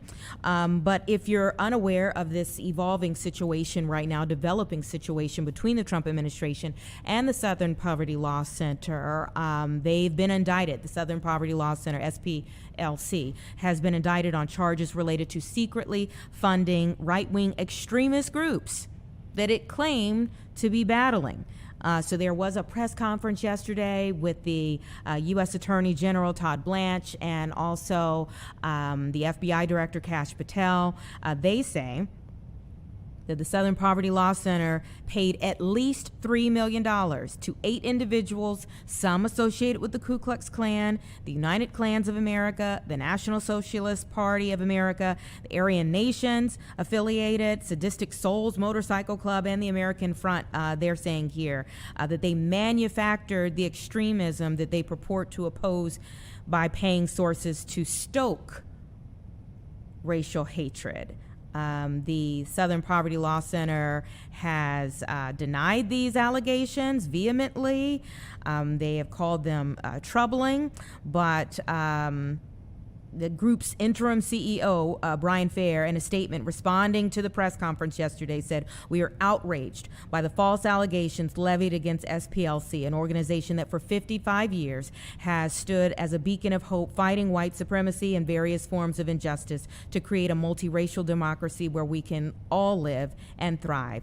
There are two vastly different sides to this, but there is a lawsuit at the center of it right now, an indictment at the center of it right now. We'll see where things go with that. It is 2:36 though, and we're awaiting our next conversation here. Oh, having some technical difficulties behind me. So we're awaiting our next conversation here, and just as soon as we can bring them in, we hope we'll also be able to get a live picture as well, possibly from the mayor's event. This should be happening any moment now for Earth Day. But our next conversation should be about the millionaire's tax. That is connected to the mayor as well. So it's 2:37. Let's take a quick 2-minute break and we'll see where we're going from here.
Okay, welcome back, everyone. 2:40 right now. Austin Berg from the Illinois Policy Institute is joining me now so that we can talk about the millionaires tax and what is on the line, especially when it comes to our small business owners. So many entrepreneurs out there that are just trying to stay afloat. Thank you, Austin, for being back here. We appreciate it. Thanks for having me. Appreciate it. So tell us about you all's reporting, how you all see the millionaires tax hitting these small business owners. Sure. Well, first of all, we think that this tax is going to make Illinois' biggest problem even worse, and that's our people problem. We have had on net 1 million taxpayers leave our state over the last decade. That's as if the 7 largest cities outside Chicago were just wiped off the map, and that's $88 billion in income that's left the state. The second problem with this is folks are saying it's going to hike taxes just on millionaires. This is a proposed 3% new income tax on all income over $1 million. But it's not actually hitting, fat cats in pinstripe suits, wearing a Rolex, riding in a limousine. It's a lot of people with their name on the side of their truck. These are tradespeople, oftentimes, who have what are called pass-through businesses or S corps. And there's 22,000 of those businesses across Illinois that would pay higher taxes under this plan if it were to pass. And yeah, I do think when people hear millionaires tax, they do think of large corporations, not necessarily mom and pop shops that may be doing okay. Talk a little bit about, this is one part of several different pieces of legislation lately that they would say have hit them particularly hard. Yeah, I mean, Illinois small businesses pay some of the highest taxes in the country already. And I'm glad you brought up sort of like Wall Street firms. What's so insidious about this proposal in Springfield right now is that it actually doesn't hit C corps, which are what we think of in a cartoonish way, sort of like very large corporations, big headquarters, brand names that you would know. They're not going to be paying this 3% extra tax. But in Springfield, we see this all the time. We saw it in 2020 when they tried to pass the so-called fair tax, and voters saw right through that rhetoric and rejected it at the ballot. Notably, over 500,000 Biden voters in that election voted no on the quote-unquote fair tax. This time around, it has the support of Chicago Mayor Brandon Johnson. He has been talking about the millionaires tax since he's been elected. Mm-hmm. And it remains to be seen whether Democrats really want to put a statewide referendum on the ballot on Brandon Johnson, essentially. It's a very risky idea. And do we know how those conversations are going? Well, right now, this is a constitutional amendment. Illinois right now has a constitutionally protected flat tax of 4.95%. That rate has to be flat, equal on everybody. This new surtax the surcharge would essentially open up the Constitution. So they need a constitutional amendment to do that. To get a constitutional amendment, it's a long road. You have to get a supermajority in the House, supermajority in the Senate, and then voters have to approve it by even greater number than a majority. So it's a long road. Right now, it's potentially going to be called on the House floor. They would need 71 votes, but there's really only 76 lawmakers who caucus as Democrats, so they can only afford to lose 5 votes. Would really encourage folks to go on our website, illinoispolicy.org, click Take Action, and send a note to their House member on this issue. Tell them to vote no.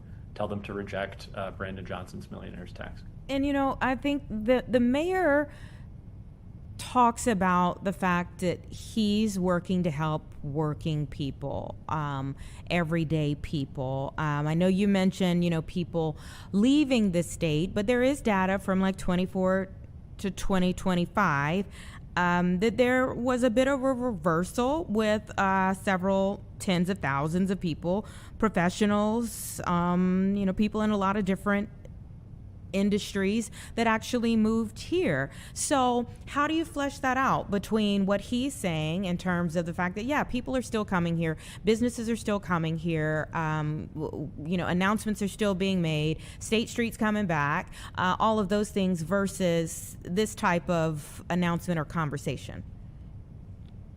So what we see in the last year is really results from census data. Those come out every year. It's based on survey data, and they can fluctuate based on different factors. A big one recently is on international migration, for example. What I'm talking about here is data from the IRS. This is data from individual tax returns. If there's anybody who can measure how people are moving state to state, it's the IRS. And what they show is that just in the most recent year measured, there is not a single state in the country that lost a bigger share of its income to outmigration than Illinois. This is a huge problem. And coming up with new tax schemes in a state that is already very high tax just throws up more red flags when we should be opening up the gates for more people to come here. Instead, it throws up a red flag and say, we're not going to get serious about our biggest spending drivers. We're not going to get serious about slowing the growth in government spending. Instead, we're going to try to open up the Constitution and try these new tax schemes. It would be one thing if voters trusted current folks in power, like the mayor, to spend this money effectively.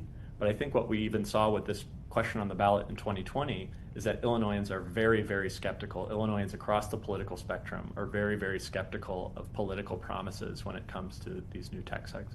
And when you talk about that skepticism, if I recall correctly, the governor was pretty skeptical of it. Well, we haven't seen the governor really put on a full court press to pass this in the Illinois House or the Senate. And in fact, it doesn't really even necessarily need his support. For constitutional amendments in Illinois, it just passes the House and the Senate, and then it goes to the ballot for voters. This was different than in 2020, though, when it was really one of the governor's big campaign promises to get this done. He pushed it through, got it on the ballot, but voters rejected it. The reason I think this is not seeing the same kind of full-fledged support from legislative leaders is because Illinois Democrats are not eager to have what might be a statewide referendum on Mayor Brandon Johnson. We saw just a couple of years ago the Bring Chicago Home initiative in Chicago that would have raised the tax on real estate transfers backed by Mayor Johnson. That became a referendum on the mayor, and voters rejected it in the city of Chicago. This would require not only Chicago voters to get very much behind it, but voters across the state. And that is a really, really tough road politically. So I don't think they're eager to put this on the ballot. It also seems like a tough road politically for a governor who is in the Democratic Party, who is in talks for presidential contention in 2028 to back, giving tax breaks to millionaires. It seems like you're also kind of dealing with different wings, if you will, facets of the Democratic Party. When you think of Mayor Brandon Johnson, who is an admitted progressive, very much so progressive, versus someone like Governor Pritzker. Yeah, I mean, you saw J.B. Pritzker spend $55 million trying to get this passed in the 2020 election. And voters, including hundreds of thousands of Democratic voters, rejected it. So I think he sees that and says, man, this is a really tough thing to sell politically in Illinois. And this November, you're completely correct, the nation will be watching how much can he win? What's his margin going to be over Darren Bailey? He wants to rack up the score ahead of a potential presidential run. Having to run alongside Brandon Johnson on a tax issue is not the way to expand that margin. That is going to turn out a ton of people just on that tax question who maybe won't vote for J.B. Pritzker. Yeah. So what is the time frame here that we're looking at again? Well, the Illinois House, to get this on the ballot, needs to pass this today or tomorrow. So I would, again, encourage folks to go to illinoispolicy.org, find your Illinois House member and contact them. You just click Take Action at the top of illinoispolicy.org to do that. So I would encourage them to tell them, I would encourage viewers to tell their representative to vote no on this.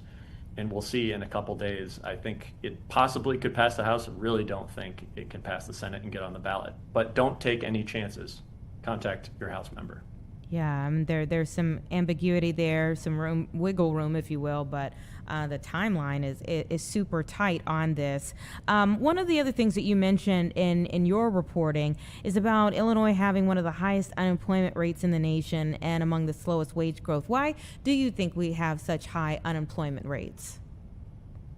Well, it really goes back to the themes we've been talking about today, is that too often folks are not focused on what it's like to run a business day to day, the costs that are imposed on business, and that every new cost on a small business is equipment that can't be ordered, a new employee that can't get a raise, an entry-level worker who can't get a new job.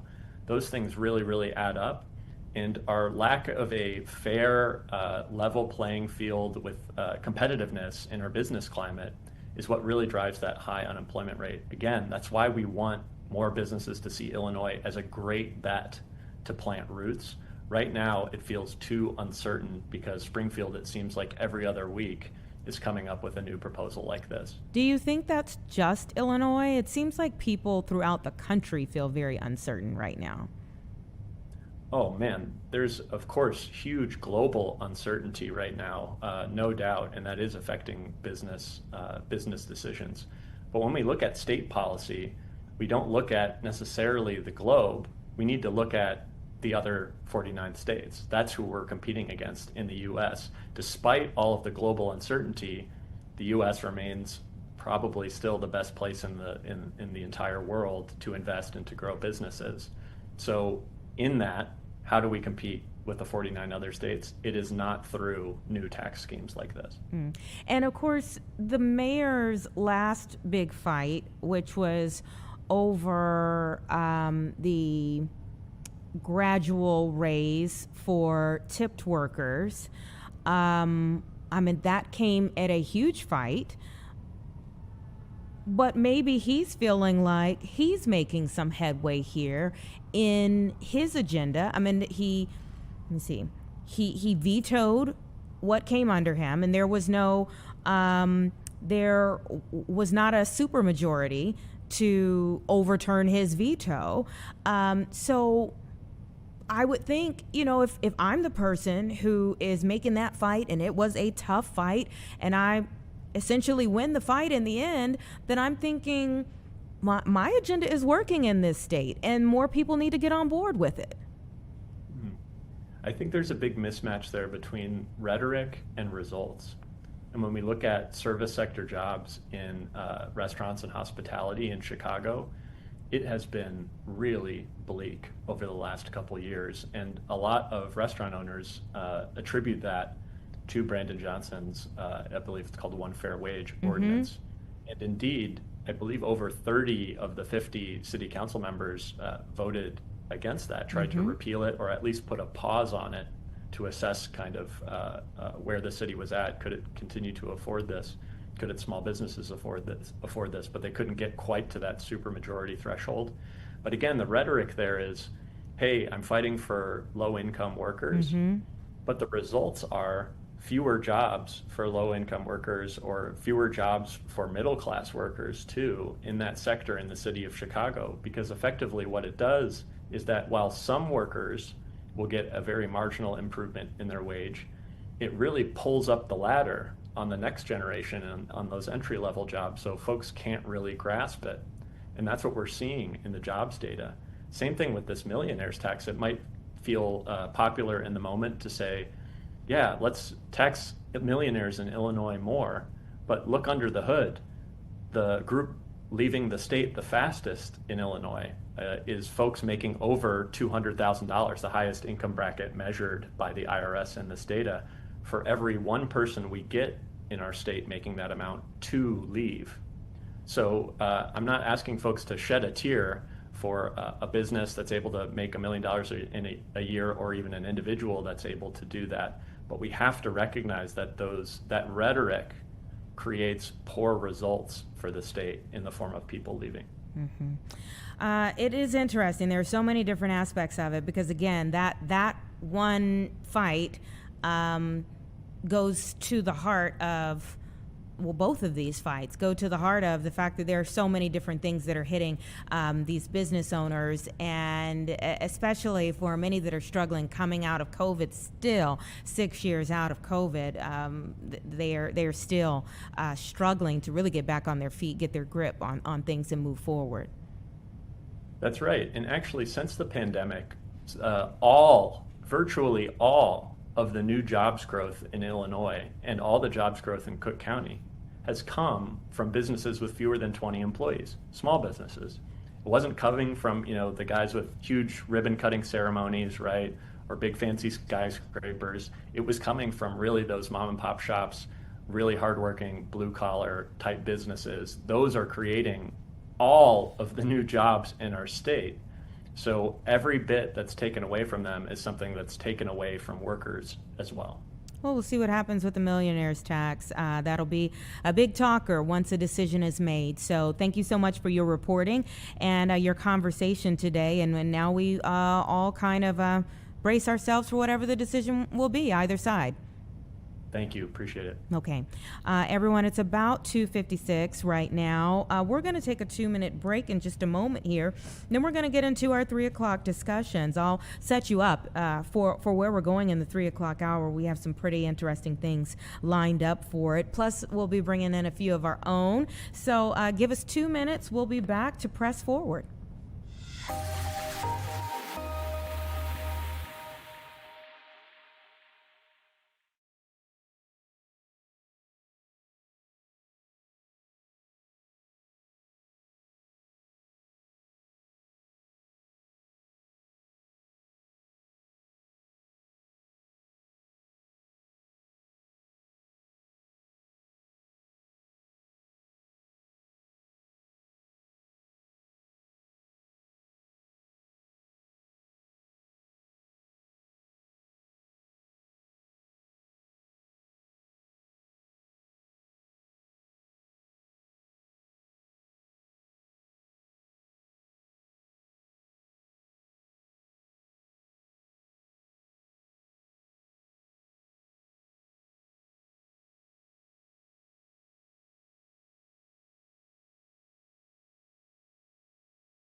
Welcome back, everyone. Just about 3 o'clock. 3 o'clock on the dot right now, as I just said that. So let's talk a little bit about what we're getting into in our final hour here on Chicago Live today. We always appreciate you staying with us for the full 3 hours. If you just tuned in, hey, it's all right. We've got plenty more to go. We're going to have our very own Brett Bugansky to give us an update, a preview, if you will, of his 4 o'clock story today that he's been working on. We'll also bring up our own T. Lee, who is going to be giving us a preview of the 4 o'clock news, what they're working on down there, some of the other stories that our reporters are putting together for the later shows today. We're going to have J.D. Rudd. You met him here on Chicago Live first yesterday, and he will be back with us today and for a little while, giving us an update of the beautiful weather we have outside. I mean, it is splendid, really. The temperature is quite nice. Today, as opposed to yesterday, there aren't people running. I'm looking outside the window as I'm talking to you. There were people running yesterday with umbrellas. Today, the sun is shining bright. People are walking about, enjoying themselves, getting a little vitamin D and a little exercise, just giving a little woo-saw outside. We've got plenty of live pictures. We will show you some of those and talk a little bit about the weather coming up in just a bit with JD when he comes up. We'll also talk about a different take on the Bears Stadium. UChicago is doing like a competition essentially with their students. They have 3 teams of UChicago students that are presenting the answer to this question. What should be the city of Chicago's policy towards supporting professional sports teams and facilities? No relevancy there. None at all. No, actually, this is a very relevant topic for the students to be working on, of course, as today is a critical day, really, at the State House. We've been waiting a word, and we expected Representative Cam Buckner to join us in the 2 o'clock hour. We didn't get that interview with them that we thought we were going to get. So now we're thinking, like, why? Are more things happening down there? Are they still kind of trying to debate it out about how to get this vote across? Do they have enough votes to get it across, the mega projects bill? So a very relevant topic, and especially today as we are in wait and see mode for the state legislature, and the Bears are too, because they want a decision made very soon. Let's go ahead and bring in Professor Justin Marlowe from UChicago to tell us about this contest. Thank you so much for your time. Thank you. Great to be here. Absolutely. You are the faculty lead for the contest, an expert in municipal finance. So tell us about how this came to be. Yeah, this is the 3rd year that we've run this challenge now. We call it the Harris Policy Innovation Challenge. And the goal with the challenge is to give our students an opportunity to really grapple with many of these difficult policy questions that are facing Chicago. That gives them an opportunity to apply the skills that they're learning in our program, but also participate in the debate about some of these really important issues. This year, we happen to focus on stadiums. Students have been working on this for about 9 months now. So they've been able to watch the evolution of this issue and touching on many of the same kinds of questions that you were asking earlier about how is this going to unfold. It's turned out to be a very timely and relevant debate just at the moment that they're putting their ideas on the table. And hopefully they'll have something meaningful to contribute as we get into what seems like it might be the final stages of at least this part of the debate. Have the past few years been as relevant to the moment that they're in? Yeah, absolutely. That's definitely one of the goals of the challenge, is to work on something that's really salient and really contemporary. The first year was on pensions. The question was, what should the city of Chicago do about its large unfunded pension obligation? Last year, we focused on what to do about downtown. What does it mean to have a healthy and vibrant rethought loop? And the students put together some really interesting ideas on how to tackle that. And this year, just like in the past, is turning out to be something that's really timely and relevant. Yeah, and talk about how that gets the students to engage. Yeah, the whole motivation for the Policy Innovation Challenge is to give students an opportunity to chime in on issues that they are going to inherit. I mean, these are long-term concerns. Pensions are a 20, 30, 40-year issue. What is downtown going to look like in a decade or two is a big issue. Certainly with stadiums, when we talk about signing deals with teams for 20 or 30 or 40 years, the young people are the ones who are going to have to deal with the consequences of those decisions in the long run. So in some ways, all we have to do is put the question to them, and they get very interested because they know that they're going to have to address this. Another part of the reason that they get really interested is because it's an opportunity for them to apply the skills that they're learning in our program, take what they're learning and really put it to use on something that they know is going to be directly and immediately relevant. And as it turns out, sports in and of itself is something that attracts a lot of interest and gets a lot of students really excited just because they are themselves sports fans, or in some cases they have really strong opinions about this, as you might imagine. If the question is, what should the city of Chicago do to support professional sports teams and facilities, a lot of students answer that question by saying nothing. They simply say this is not something that the public should be in. And that's an important and valuable perspective that we're glad to see is coming in as part of this debate as well. And so this live event that you all are preparing for, walk us through how that looks. What happens? Yeah, we like to think of it as kind of a Shark Tank style competition. So we have the three teams. Each of those three teams will present. They have about 10 minutes to present to a panel of judges. We have 5 really outstanding judges, all of themselves really well-esteemed people, experts in civic affairs, in public finance, in sports, from the philanthropic community. So they have a really, really interesting perspective, and all of them are stakeholders in different ways. And the answer to the question of what should the city of Chicago do about professional sports teams and stadiums. So the students will present to those judges. They'll take questions from the judges. The judges will then go back and deliberate and come out, and the winning team wins a $10,000 prize. So back to the question a second ago about motivation. It's amazing what, for our students, a little bit of money can motivate them to really put in a lot of thought and a lot of sustained effort into this. And they'll also, I should mention, as part of the challenge, they'll also take questions from the audience. We'll have a very large public event. We hope to have several hundred people attending the finals themselves, and so it'll be an opportunity for the community to come out and engage with these presenters and offer feedback to these students on their ideas as well. How do you all fund that $10,000 year after year?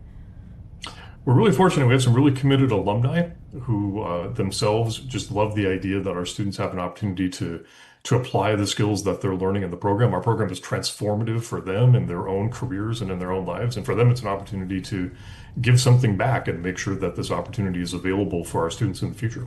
I love this. Now, what have the students of the past, the winners of the past, used that $10,000 toward?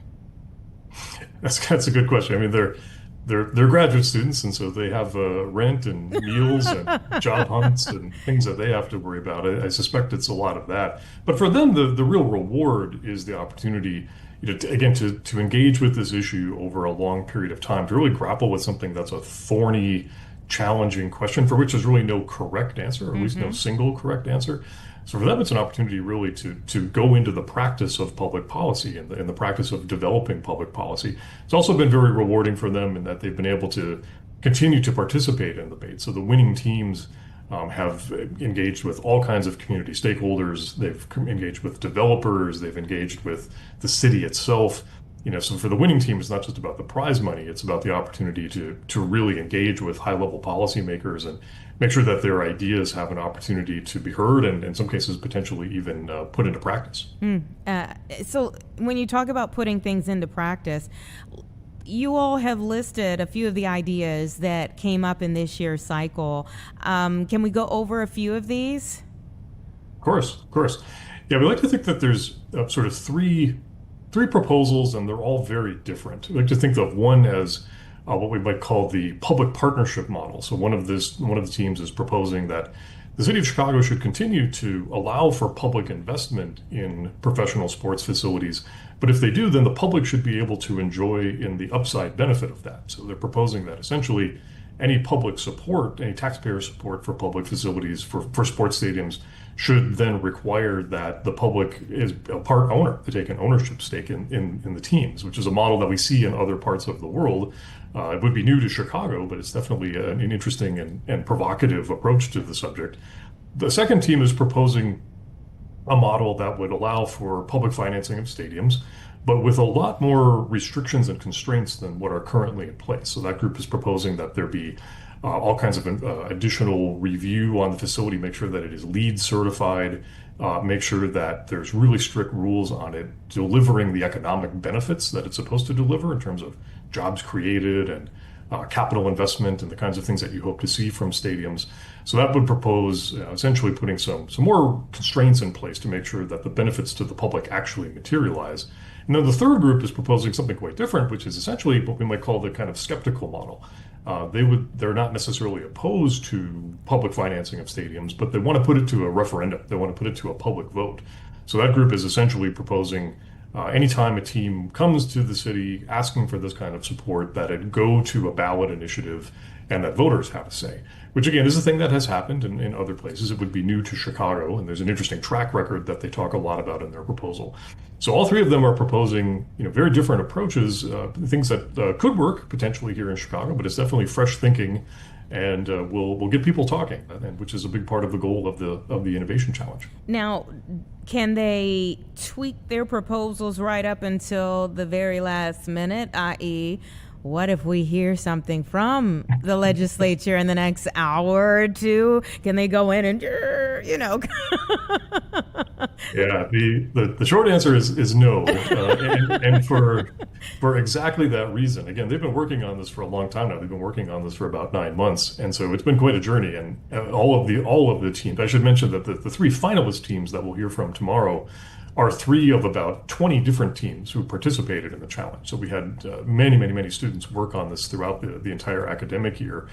And it's been very dynamic, and a lot of them have had to kind of go back to the drawing board and revisit what they were thinking about proposing as this issue has unfolded in real time, which makes it exciting, makes it challenging in its own way, but also a great experience because that's often how public policy actually works. Sometimes things happen unexpectedly and on very short notice and on a calendar that doesn't necessarily fit the academic calendar, if nothing else. And so a big part of this has been being willing to kind of come along for that ride and adjust their ideas as they go.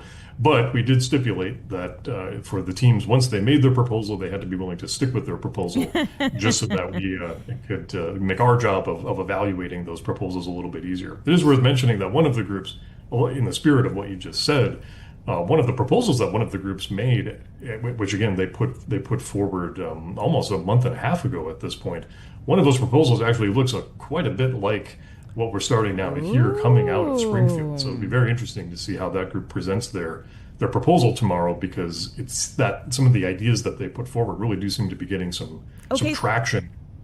So the flip side of that then is, from a judge's perspective, could that factor in? Like, if there's no preview of what the legislature was going to do, but let's say there's a vote today on something that looks very similar to what they proposed for this project, this Harris Policy Innovation Challenge, would a judge look at that and say, well, you got to score it high because this, in real life, this is what ended up working? Yeah, that could definitely go that way. One of the criteria that we ask the judges to apply is feasibility, and in particular, political feasibility. And so if a team is proposing something that appears to be quite politically feasible in the moment, then that would bode well for that proposal. At the same time, political feasibility, as important it is, isn't everything, right? A big part of what we want to do with this challenge is kind of push the status quo and encourage the students to put some ideas forward that may not, at least at the moment, appear quite as politically feasible, but might be feasible in other ways. They might be more financially feasible. They might be more sustainable in the long run. They might bring new and different types of stakeholders to the table in a way that they maybe have not been so far. So feasibility is important, although it's not everything. But on that particular proposal, given what's happening in Springfield at the moment, yeah, you would have to give them credit for hitting on something that is in the right political moment at the right time. Exactly. Now, for these three teams, how many students are on each team? And, what do you all typically, I think most people get it, but I'm going to ask the obvious question. For your school, the Harris School of Public Policy, what do you typically see these students take from this and go on with? Yeah, so we have 3 finalist teams. 2 of them have 3 students, and 1 of them has 4 students. The rules are that it's either teams of either 3 or 4 students, and so we have that in all 3 of the finalist teams. They've all done really, really great work, and we're very much very proud of the work that all of the students did to get to this point. But in particular, the 3 finalist teams. Students they get a lot out of this. So, for most of them, again, given how many participate and how few actually make the finals. For most of them, it's just the opportunity to be a part of the process. We pair them up with a professional mentor. We take a lot of our alumni who are willing to work with these students for several weeks to help them refine and develop their proposals. So these are people actually working in city government, state government, nonprofits, management consulting, lots of other fields. And they really, that experience alone of getting that kind of mentorship and professional development is very valuable for our students. For a lot of them too, it's an opportunity just to really sharpen their skills and have something really tangible to point to when they go out and try to compete on the job market. The ability to say, I worked on this project for 9 months. We went through all these trials and tribulations. We came up with something that was, we felt really tangible, applied all kinds of new and interesting analytical skills. For many of our students who have participated, it's been a really important part of their portfolio. And in many cases, the thing that has sort of gotten them a job, or at least gotten them an interview or an opportunity to really showcase what they learned in a very tangible way. And so that alone, I think for a lot of our students, they see as really, really valuable, regardless of how they actually perform when it comes time to go out and participate in the competitive element of it. Phenomenal. Well, I'm wishing all of them the best with their presentations. Can't wait to find out who comes out on top and how realistic it was to what we see. Even if it's not realistic to what we see, maybe it shows it could have been done a better way. I don't know. It could be one or the other. Indeed. Yeah, but thank you so much for coming on the show. This is an awesome program, and hats off to all the students and the faculty lead here who are, shepherding them through this process. Thank you. Thank you. All right, take care. 3:17, everyone give us 2 minutes. We're going to bring in T. Lee.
All right, welcome back, everyone. 3:19 right now. Let's take a look at how the stock market shaped up for the day, shall we? Oh, look at that. Very nice indeed. And there was a lot of questions this morning as to, we saw first thing this morning, as you're seeing here on your screen, the start of the day looked fantastic. But then you kind of wondered, especially with the news out of Iran, that more attacks were happening in the Strait of Hormuz via the Iranian regime, that whether we would close the day up or not, with so many questions as to whether this indefinite ceasefire would hold. Well, you see here, today the stock market is doing all right. Doing better than all right, doing very well. S&P 500, NASDAQ finishing at record levels. And a lot of this has to do with, at the very least, President Trump extending that U.S. ceasefire with Iran indefinitely last night.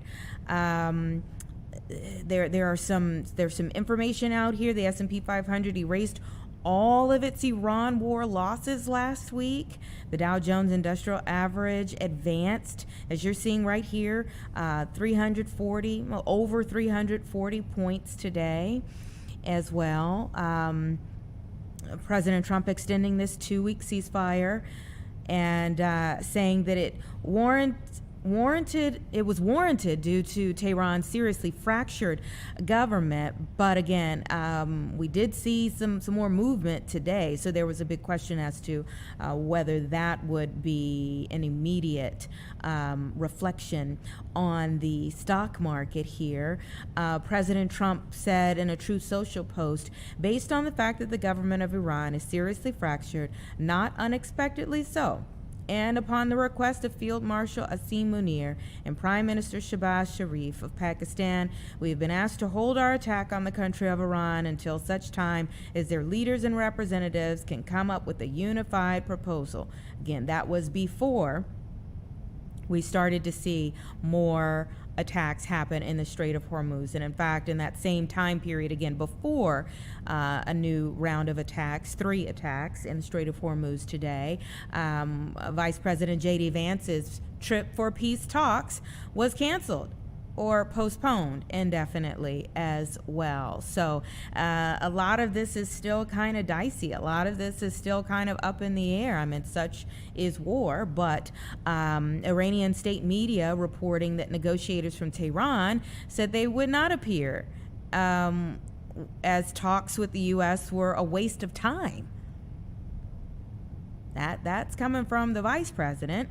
From Iranian state media about the vice president going there, that there was no need because it was going to be a waste of time. So we're still seeing good things here on the stock market. Yesterday was a very mixed day on Wall Street. If you were with us right around this time when we took a look, I mean, it was a very distinct positive versus negative outlook here, but earnings have been strong today, very strong today. So we hope that we continue to see more of this. Full days of positive territory never get old. And again here on all of the indexes, the S&P 500, the NASDAQ composite, and also the Dow Jones. So we'll see what tomorrow brings. Again, very dicey environment that we're in right now, with a lot of different factors that weigh on what we see on the stock market each day. But for now, we're seeing positive things, and obviously we hope that positive things continue. Hope that the positive trend continues. It's 3:23 though. We're going to take a quick 2-minute break and we'll be back.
right, welcome back, everyone. It's about 3:27 right now, and we have to talk about a pretty stunning malpractice suit taken on by the Clifford Law Offices. They obtained a record $7.25 million verdict for a hysterectomy case here in Cook County after a 2-week trial. I want to bring in attorney Sarah King, partner at the Clifford Law Offices.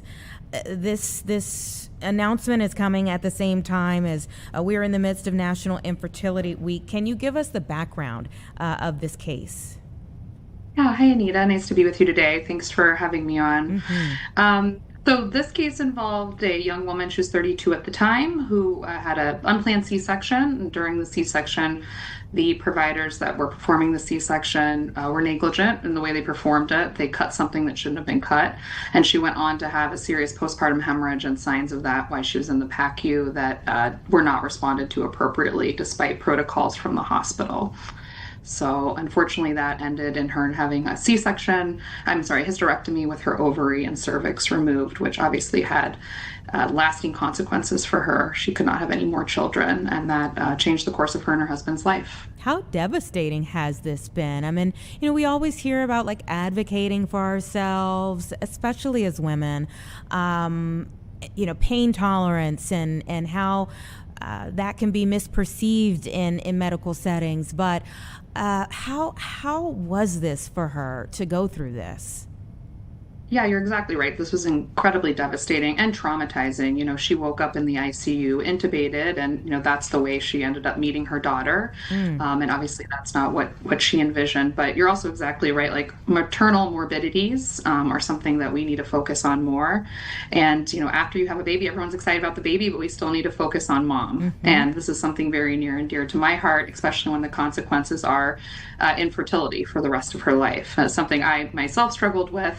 And as a new mom myself, just listening to her story and what she went through after she had a newborn, trying to heal from a hysterectomy and grapple with how her life was going to be different. It's so traumatic, and it impacted every moment that she had with her newborn. So that's another part of her damages in this case, was just that special time that she had with the only daughter that she'll ever have. Really were, moments of that were stolen by her trauma and grief. Oh my goodness. Yeah, you can't turn these types of things back. You can't. I mean, she literally has no do-over here. What did the medical practice, what did they ever say about all of this? I mean, were they apologetic about it? Did they admit wrongdoing? Or are they saying, like, we're giving you this money, but we're not admitting any fault? Yeah, so it went to trial because there was no admission of fault. We brought it to the jury to resolve this matter. Defendants have a right to defend themselves. That's what they did until the end. The jury just did not agree with their defense.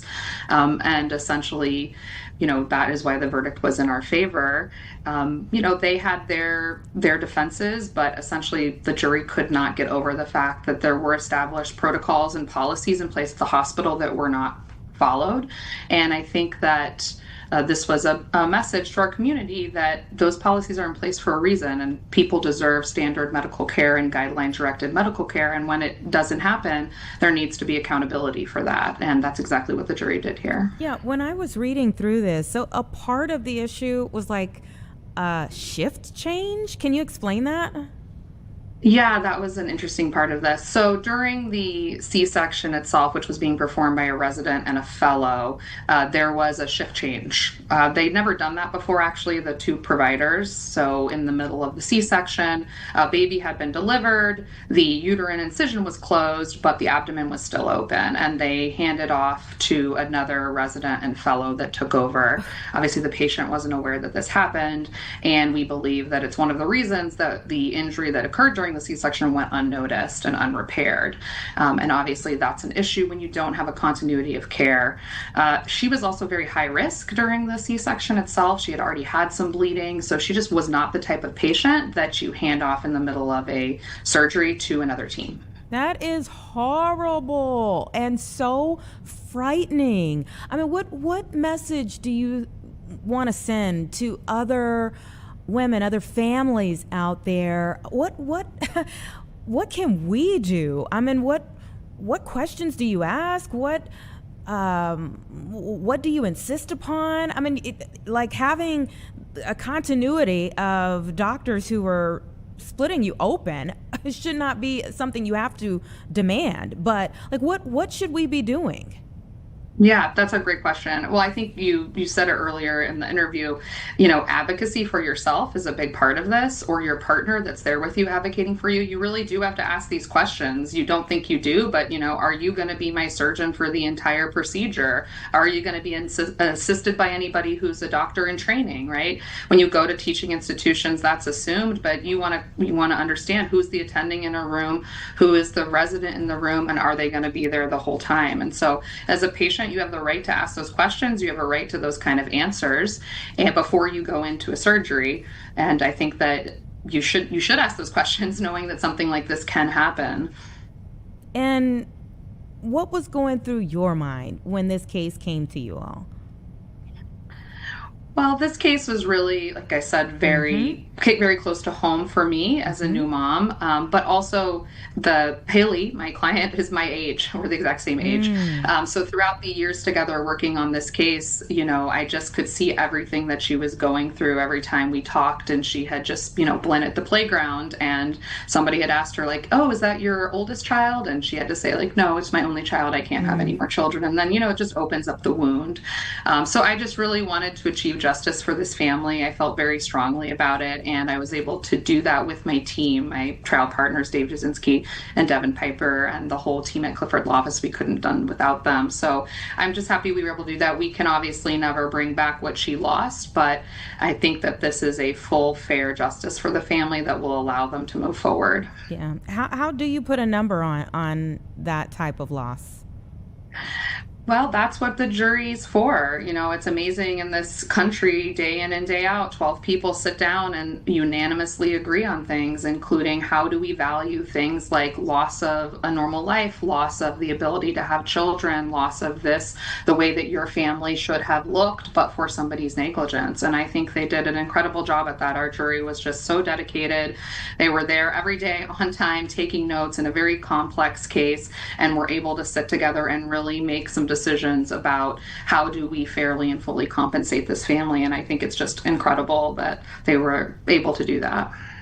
It's stunning and very sad that these conversations are still happening in 2026. But again, in National Infertility Week, this is a really important conversation so that people know what is happening out there. Thank you for your work on this case. I wish Haley and her husband, Philip, the best, and their child, the best in their life together moving forward. Thank you. Yeah. Thanks so much, Anita. All right, everyone, it's 3:35. JD is here in studio, so give us 2 minutes and we'll be back. We'll bring him in and we'll talk a little bit about this weather outside.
right, 3:37. Nothing nor any weather phenomenon scared off JD Rudd yesterday, so he's back here for day 2.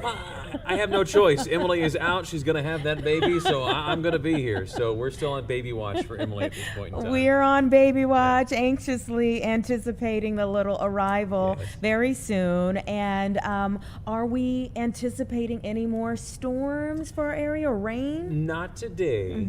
Tomorrow there is a shot late in the day, and I just snuck a peek at some of the newest data. It might hold off until early Friday morning. Oh. If we can get the timing on this to come through in the wee hours of Friday morning, that would be good for us because it would squelch the overall threat for severe weather or stronger storms. But then from what I saw, we could get that early morning line, then a secondary line develops Friday afternoon. So we'll keep our eyes on that as we get closer to it, but nothing devastating looks to be in the cards as of right now. It is phenomenal outside today. Let me ask you this. When it comes to real estate, what do they always tell you about real estate? Location, location, location. So today's phenomenal, it's all about your location. It's a real estate forecast because for those who are up against the lakefront, it's chilly. It's like 50s and 60s and foggy in some cases. Foggy? A little bit of low clouds and fog. You look out at the bean, it's not bad at all. Everyone's out there getting their pictures in with the sunshine. Downtown's not terrible, but you can just get a little bit closer to that lakefront, and it's a whole different season. Conversely, you go much farther inland, like say toward LaSalle, it's almost 80 right now. What? It feels almost like summertime. So that's the lovely teeter-totter temperatures that we get around here this time of year, where you drive an hour and a half, 2 hours. It's a complete different season. Yeah. So when you say it's beautiful out, beauty's in the eye of the beholder, and it's all about that location. It's relative. Yes. That is very interesting and such a wide array of temperatures. It's a buffet of temperatures. It's a little bit pick and choose what you want. Something a little bit for of 60, everyone. A little bit, exactly. Yeah. So I would choose a little bit of the cooler. 80 seems a little too early. It's funny how we get to that standpoint where this time you go, well, 80's a little bit. I'll push off 80 for a little while. But then we get to the summertime, we go, I would just love a day where it's only like 80. That'd be great. You're correct about that, but then of course summertime we have more humidity that factors into it too. And that's the one thing that most of us dread about the summer. In the wintertime it's the snow and the cold and the wind chill we can't stand. And then the summertime it's like, oh, it's gonna get warm, but it's gonna get sticky. And I get out of the shower and I'm still sticky. I can't. It's like walking into a wet sponge. I tell Emily we are literal fair weather friends. Literal fair weather friends. There's nothing wrong with fair weather where it's just sunshine, 75, and no humidity. That's beautiful. It's just awesome. We only get those days rarely around here before things kind of swing the other direction. That is true. All right, so let's take a look at where we're going with this forecast. Okay, so tomorrow's going to be the warmest day of the next several. We'll be in the 80s. So everybody tomorrow warms up, not just inland areas or those away from the lake. It's everybody tomorrow. Then, as we mentioned, that cold front comes in late tomorrow night into Friday. As of right now, most of tomorrow looks dry. Wee hours of Friday morning, decent chance for rain and thunder. We'll see if something else redevelops Friday afternoon. So for those who have Friday evening plans, I know always Friday nights out around here are big. Keep your eyes on the app and the radar just to be safe. But then over the weekend, maybe you're going out doing something, some families in town, friends in town. It's not bad. I love it. Mid-60s, that's a little bit above normal for this time of year. We'll get sunshine both days. It won't be overly windy. Hard to complain, and no humidity. No complaint from me. And then as we get to next week, more rain chances come in for Monday, maybe a straggling shower on Tuesday. So while it's not an overly saturated 7-day forecast, even just having 2 days worth of rain chances in there for some folks, it's like, because of all the rain we've seen. Yeah, and where do we stand with like the flood warnings that we've had over the last week or so? We still have many area streams, creeks, rivers that are at their banks or out of their banks. There's still water that has to go down in some areas. It hasn't yet, but a day like today with some sunshine will help. This weekend will certainly help, and even those warmer days are going to help. If we get a warm day with low humidity, not much moisture in the air, we'll suck that moisture up out of the ground. That's what tomorrow may be. So we need more of those. Like how long does it take? How much time do you need? Depends on the area, depends upon the saturation of that moisture, but I would say a solid week. If we can get a full 7 days of sun and warm to really eat at that, because that water goes down quite, it's hard to do.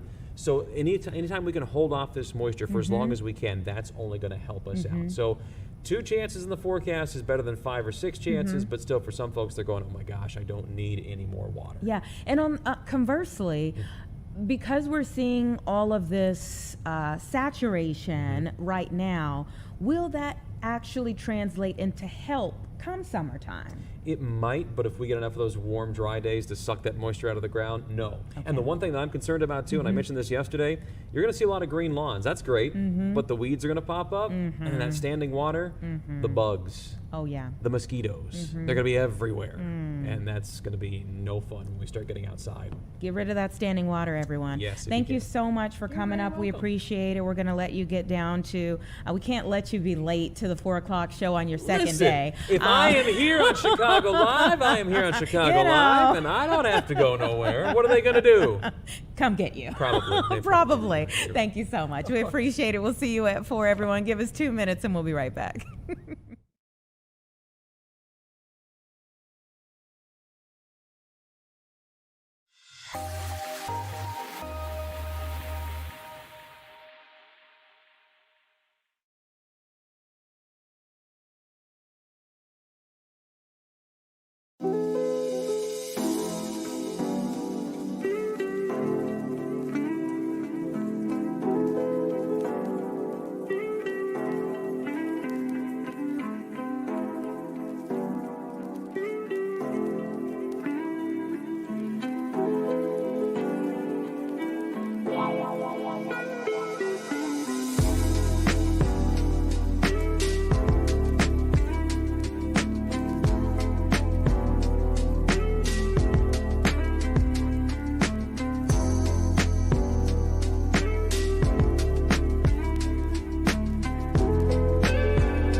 Welcome back, everyone. 3:45 right now. I don't know if you have been able to tell, we are extreme animal lovers around here. And so imagine all of the oohs and ahs that we had today when we got a message about today being the official start of spring at Fermilab with the arrival of the first bison calf to the lab's beloved American bison herd. I have Paul Hackelberg, who is joining us. Oh, it looks beautiful behind you there. It is a beautiful day out today, yeah. Oh my goodness, it's gorgeous. Now, where are the bison? The bison are enjoying a little bit of a drink of water right now. They're not cooperating exactly with us. They didn't know they had a call time? No, they didn't know that we had this call today. Oh my goodness. So tell us about the bison calf. What is their gestational time? Like, how long has this been in the works? It's fairly similar to humans, so 10 to 11 months. Okay.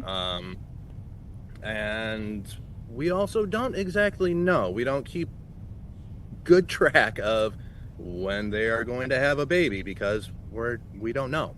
You know, nature takes its way. So the calf that was born sometime Monday night, Tuesday morning, is doing very well. It's running around, eating, and having fun, enjoying the water, and enjoying the spring air. Oh my goodness. What is that like for a newborn calf? How much do they weigh, and what is their growth process like? So they'll be walking and talking within 40 minutes of birth.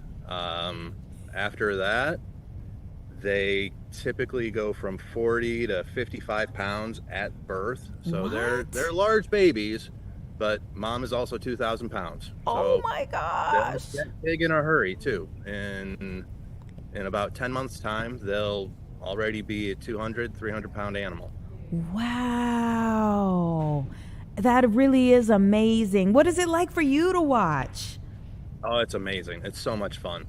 We get to check on them every day, sometimes multiple times a day, and it is really enjoyable to watch them just zoom around through the pastures, having fun, being little kids.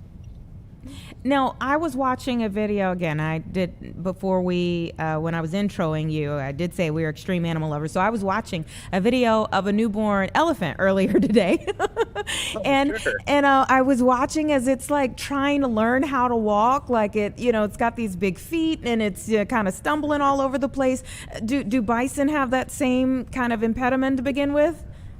They do. They're used to not having any kind of gravitational pull on them. So their spindly little legs are trying to figure it out for the first 40 minutes or so. Paul, do we have a name for, is it a boy or a girl?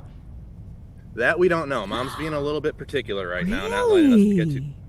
So, and I understand that. I get that.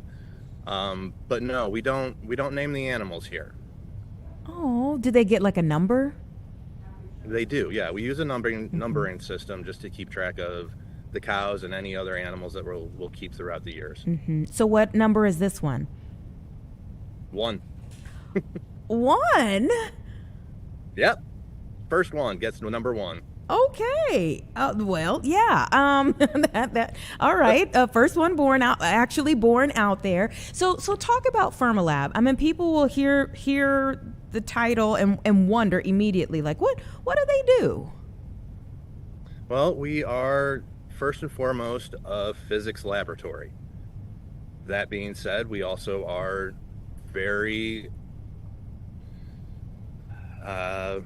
we're very involved with the ecological side and the restoration side of our environment.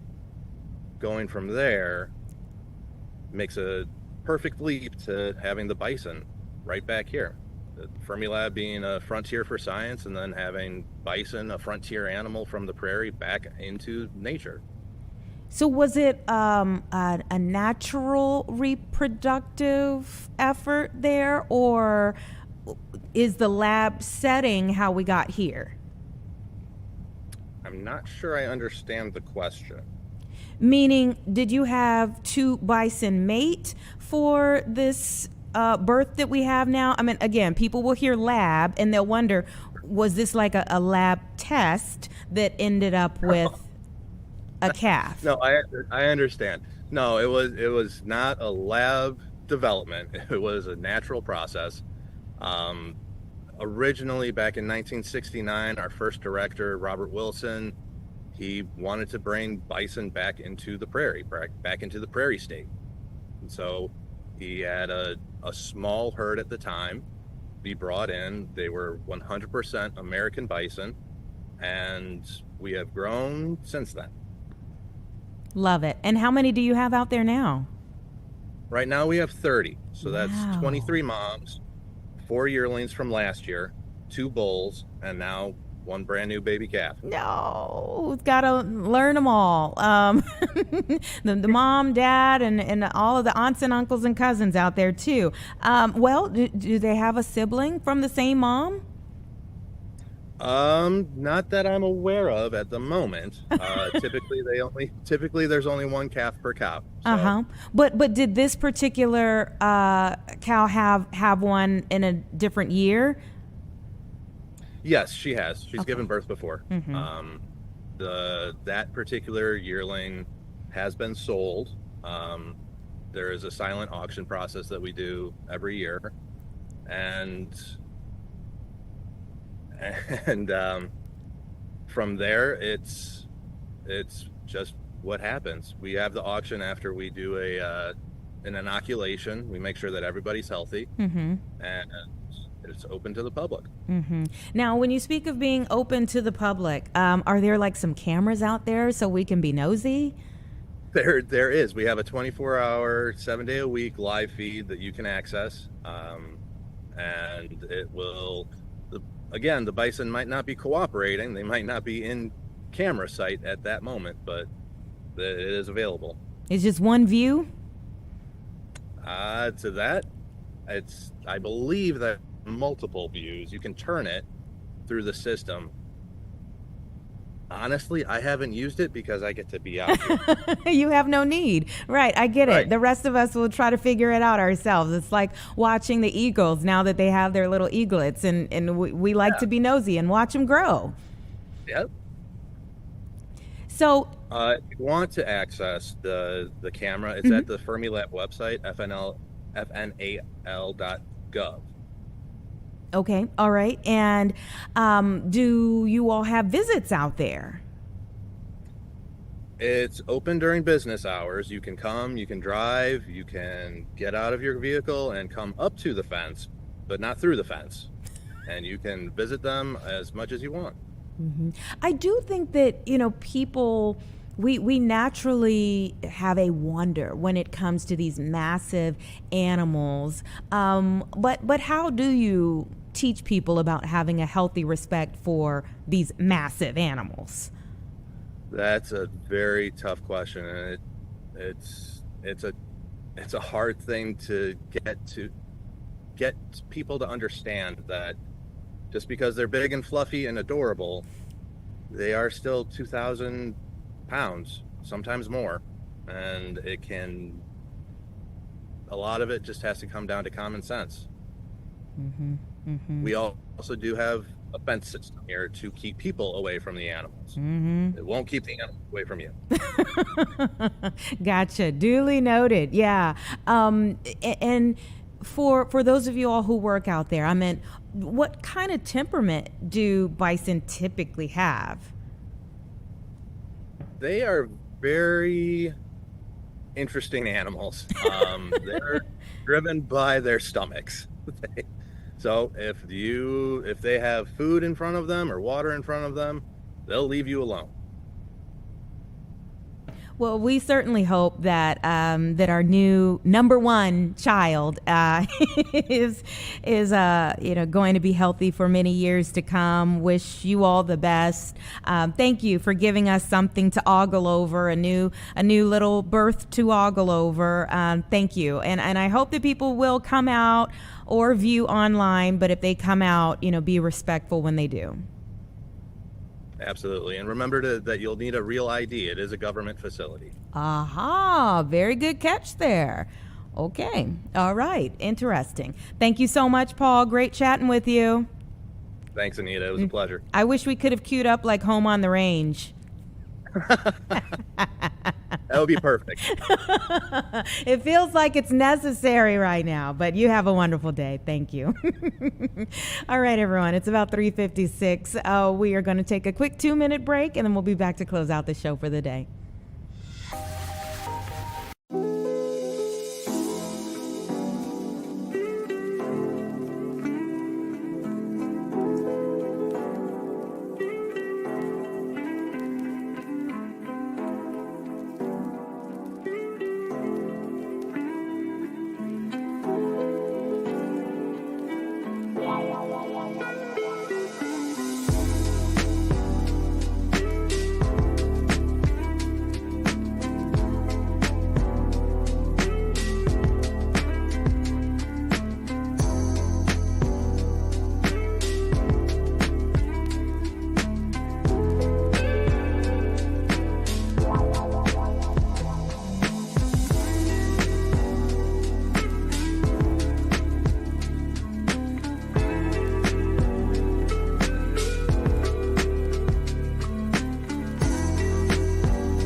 Welcome back, everyone. 3:58 right now.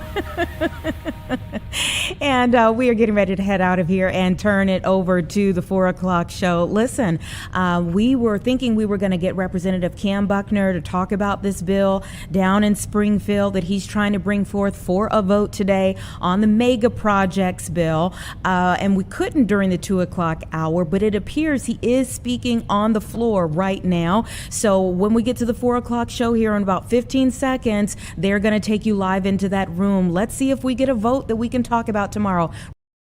I'm here finishing the show, and you're having lunch. No, yes, what, but I. What is this? Because I multitask. Oh, you got potatoes? No, I'm not going to eat. Oh, you're not going to eat potatoes. Of course God, he's no. not. What are you, crazy? All right. See you tomorrow.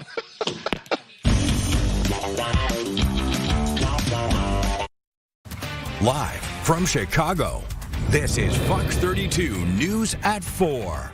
And we start out with breaking Bears news as we come